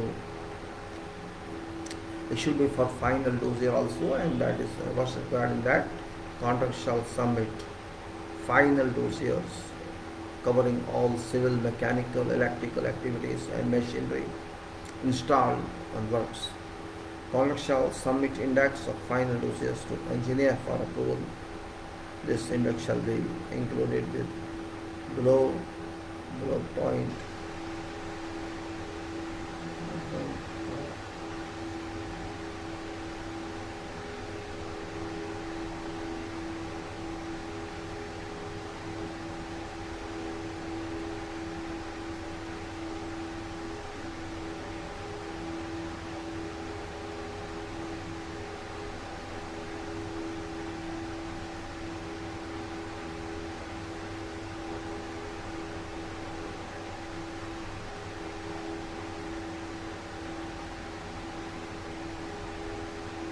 Now states that contract shall submit index of final dossiers to engineer for approval. It says the engineering documents, as philosophy, latest revision of project specifications, and geotechnical investigation reports, technical approvals, quality records, the construction inspection records, for PQC plan, ITP, authorized certification, lifting equipment, lab records, and calibration test certificates, and process and personal qualification records, and non-conformities reports, and operation maintenance manuals, and the soft and hard copies, guarantees and warranties, list of equipment, brand name, type, model, range, and serial numbers, original catalogs by manufacturers, final documents and certificates. Then manufacturers, operations and maintenance guidelines and control circuit drawings are brought out, electrical equipments, panel, generator, fire alarm systems, parts list and equipment drawings, and spare parts list for regular and overhauling maintenance separately, and easy is health and safety, environment, and then training, orientation plan, training material, training records, as-built drawings, list of as-built drawings including revisions which are to be divided unit-wise, and as-built drawings, and commissioning, this project commissioning and how handover records, and commissioning plan and commissions records and certificates, handing over records including close snag list, and structure operation maintenance. And then we go further, submittals continues, and so many lists are here, and so many requests are always to complete, and submittals, surveys and method statements. And particularly for method statements given here is very important point for method statements, as 14 channels given. There is a legal requirement, says there's a legal requirement for contractor including employers and self-employed to develop and submit for comments to engineer suitable and sufficient written statements, written methods of work, commonly known as method statement for work activities. This is also to be completed as and when instructed by engineer for whatever identified work activity, and submitted per time scales to be specified by engineer. Legal requirement is in regulatory document section 11 part 1. Section 11 part 1. In particular section 117, risk assessments and method statements, and guidance on compliance with requirements in regard to method statements is found in section 11 part 2, in particular section 24 for risk assessments and method statements. And application notices for complete errors, alright then. Is the building demolition, this is section part 8 is building demolition, which is also very important point from safety and otherwise environment improvement, and gives that building demolition means the scope is references, definitions, records, materializing, safety, use of explosive, special investigation, and building demolition is scope references, general requirements, standard demolitions, utility services, special demolition, selective demolition, temporary works and hazardous materials, scope, relevant authorities, method statement, special precautions and disposal. And then building was continues, and this is references, definitions, and all this continue in that, records materializing safety, and then it is the use of explosives, and then safety, the special investigation, building demolition, and then we go to building general requirements, standard demolition, and you can say building demolition is continuous, and it is utility services and special demolition, then it's all selective emissions, temporary works, hazardous materials and smoke, hazardous materials, and in this relevant authorities.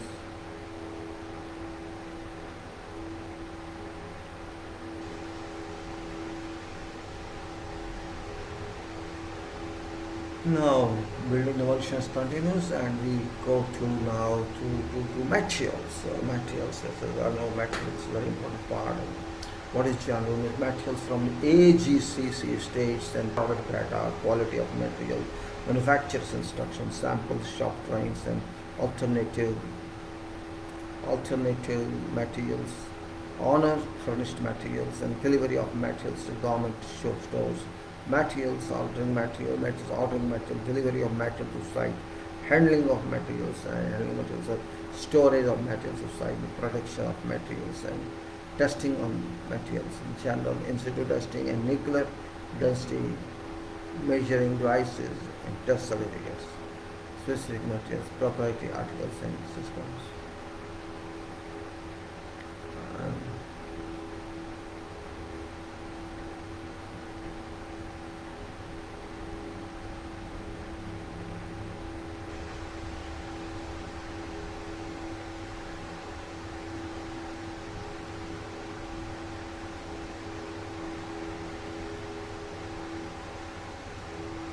then we go through in the same way all this list which we talk to here. We go here, we talk to that one, and we go here. And now I think I should move faster. I don't have that much time. Just telling you product data and quality of materials and that manufacturer's instruction samples, materials and shop drawings, alternative materials, honor furnished materials, the delivery of materials to government stores and materials here, and ordering materials or delivery of materials, like the power processes there that they will take care of that, and material they go to material that means eventually, and then go to again it's a long one. This is now occupational health and safety. This is we are talking general, we should talk about scope, responsibility, organization for occupational health and safety, reporting accidents, general sanitation, safety notice boards, like that, completely visit contact occupational health and safety plan, earthquake, emergency management plan, special safety requirements and questions and occupational health and safety, all that, and complete details there. You can find that if you read that. Construction health and safety generals now.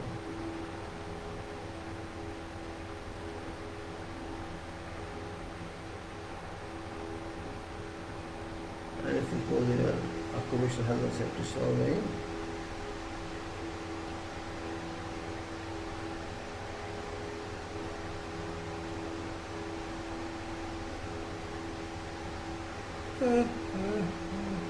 So it's all safety. We will discuss a lot of safety in this context occupational safety. I will not go to details on that because we have done many times. In long one it is, but it's good one. You can read that. I'm not going to give time that. Occupational safety I talked many times on the safety, and it is very good. Means the ID is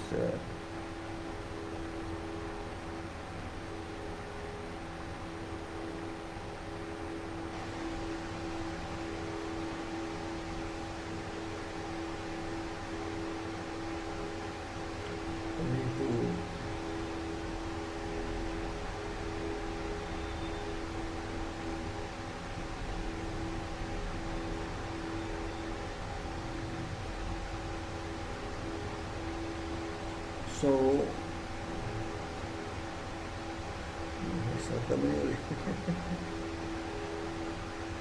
अच्छा हो ये हफ्ते जाओ यार phone करो चले यार ये still containing so many pages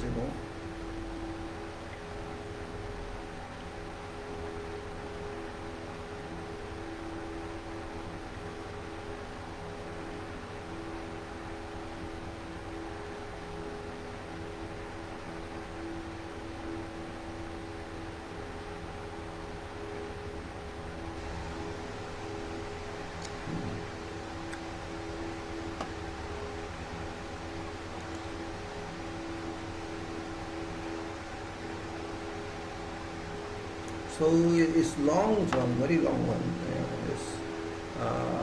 It's very long one. Safety, labor accommodation, occupational safety still continues. I think we'll take 5-10 minutes tomorrow probably to review this further. We'll take some time tomorrow, then we'll start something else. I leave it here, no problem. We want to understand a little bit tomorrow which chapters it has gone, however, engineer site facilities that we'll discuss tomorrow and see how it can go. Now we'll do tomorrow this one because in I cannot do anything. Right, we are actually interested to know about channel this from Qatar specification is very good for us, and because these books are not available from practical viewpoint in market into information from project records is very, very useful, and information. This all came from sites actually. Whatever is given this specific, nothing came from England somewhere. It came from site, and these people got compilation of this on site, from site information. As I talked of concrete, section 5, and type of this general section 1, and whatever section maybe I try to get more information. And this is all practical information which you are benefiting now. Maybe you don't realize now, you might not realize, but in life you will understand practical information is very difficult to get, because practical people are very less, very percentage of people are practical. This information much more than your degrees and diplomas. If you understand this, it takes time to study without getting something practical, something virtual, something which you will get you benefit from sites and works for which you are employed.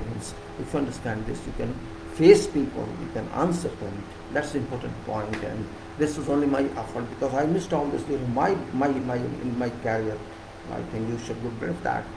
But if you don't take interest, then of course you may work here, you may there, it's same thing, no difference. You will get out of job. And here I don't consider any safety. People are not interested in safety or quality. People are interested in just doing job, headlessly and mindlessly and qualitylessly. And they're saying we are engineers, and no, you are not engineers, I can't tell you engineers. You may be in any field of anything, but if you are not doing quality compliance, you are not engineer. If you are not doing safety compliance, you are not engineer. You have to do that, otherwise you are just cheating yourself, cheating society and cheating nation. Important point is that system of quality should be everywhere. System of quality.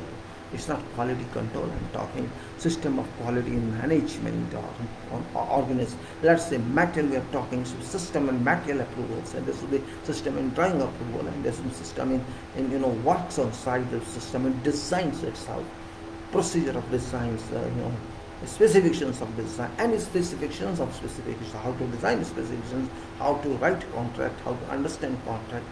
Those points play in profession. That is called actual specialization, rather than showing I have this degree and I have no degree. Is not a specialization. Specialization is what? If you work in 10 or 15 years in certain field and you get knowledge, that is degree. More super degree. You are doing your responsibility. You are doing job on your accountability. You are responsible to your employer. You are responsible to project. You are responsible to public. International public, you are responsible to. If you do something, you will put in jail. It happened, many cases happen. People are in jail for many, many months, and nobody came to escape them, rescue them. That's a responsibility. And there's a responsibility. You are bound, you are accountable. That's called education. That's called attainment. How much do you attain and failed? By real work, by learning from real work, not just imaginary books written by someone who never worked in field. Or those who work in field, they are better writers than professors. I am not intending to criticize someone, I'm not criticizing someone, but knowledge is knowledge if you apply that. Now, how much is there available? You see, dewatering itself is a big concern, it's a big information to everybody. And this is many years back. Now it must be upgraded. Dewatering, which you don't consider anything, is so important. Technical decision, so important investigation, surveys, understanding, use of water, preservation of water for reuse. What else is required? That's required. That is engineering. And if you don't do that, you won't understand. Yes, they optimize. Okay, this water is wood, used for so many, used for curing, used for landscape, used for this, used for that. What's the problem with that? But we have to preserve that, store that. That's an important point, very important point. So don't think that I am wasting your time. Of course, I am struggling to talk to you 4 hours or 3 hours. It's difficult, not easy. Live that too. I'm referring many documents, and without script I am explaining what I can, and rest you have to understand. And if you think, no, it's not good, so far I could not understand, why people are not taking interest in this. I don't know whether they are too much expert, they know everything, or they know nothing.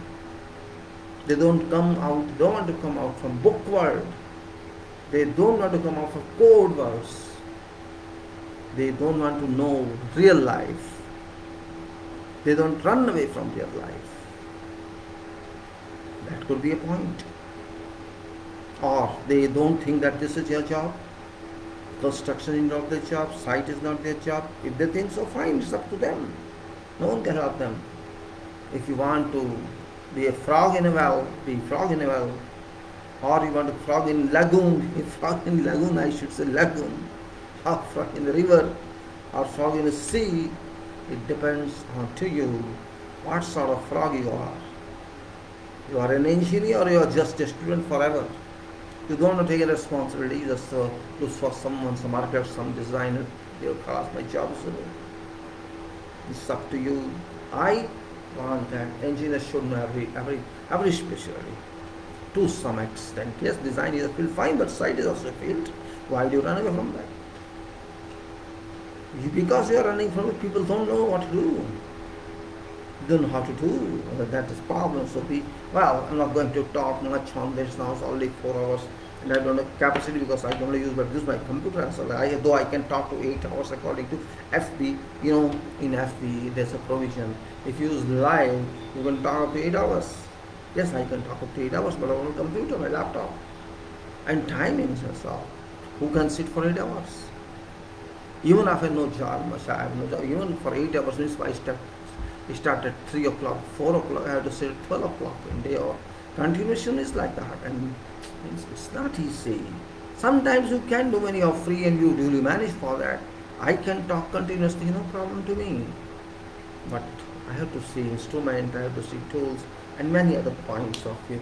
So thank you very much, gentlemen. I'm closing this for today, and I'll first review this for 10-15 minutes or half an hour tomorrow morning, and then we'll go to maybe soil probably, and then FIDIC. Today I also missed FIDIC because of the reason. No problem at all. We'll take up tomorrow morning this FIDIC, and let us see what happens. I close this, and then I close this as well.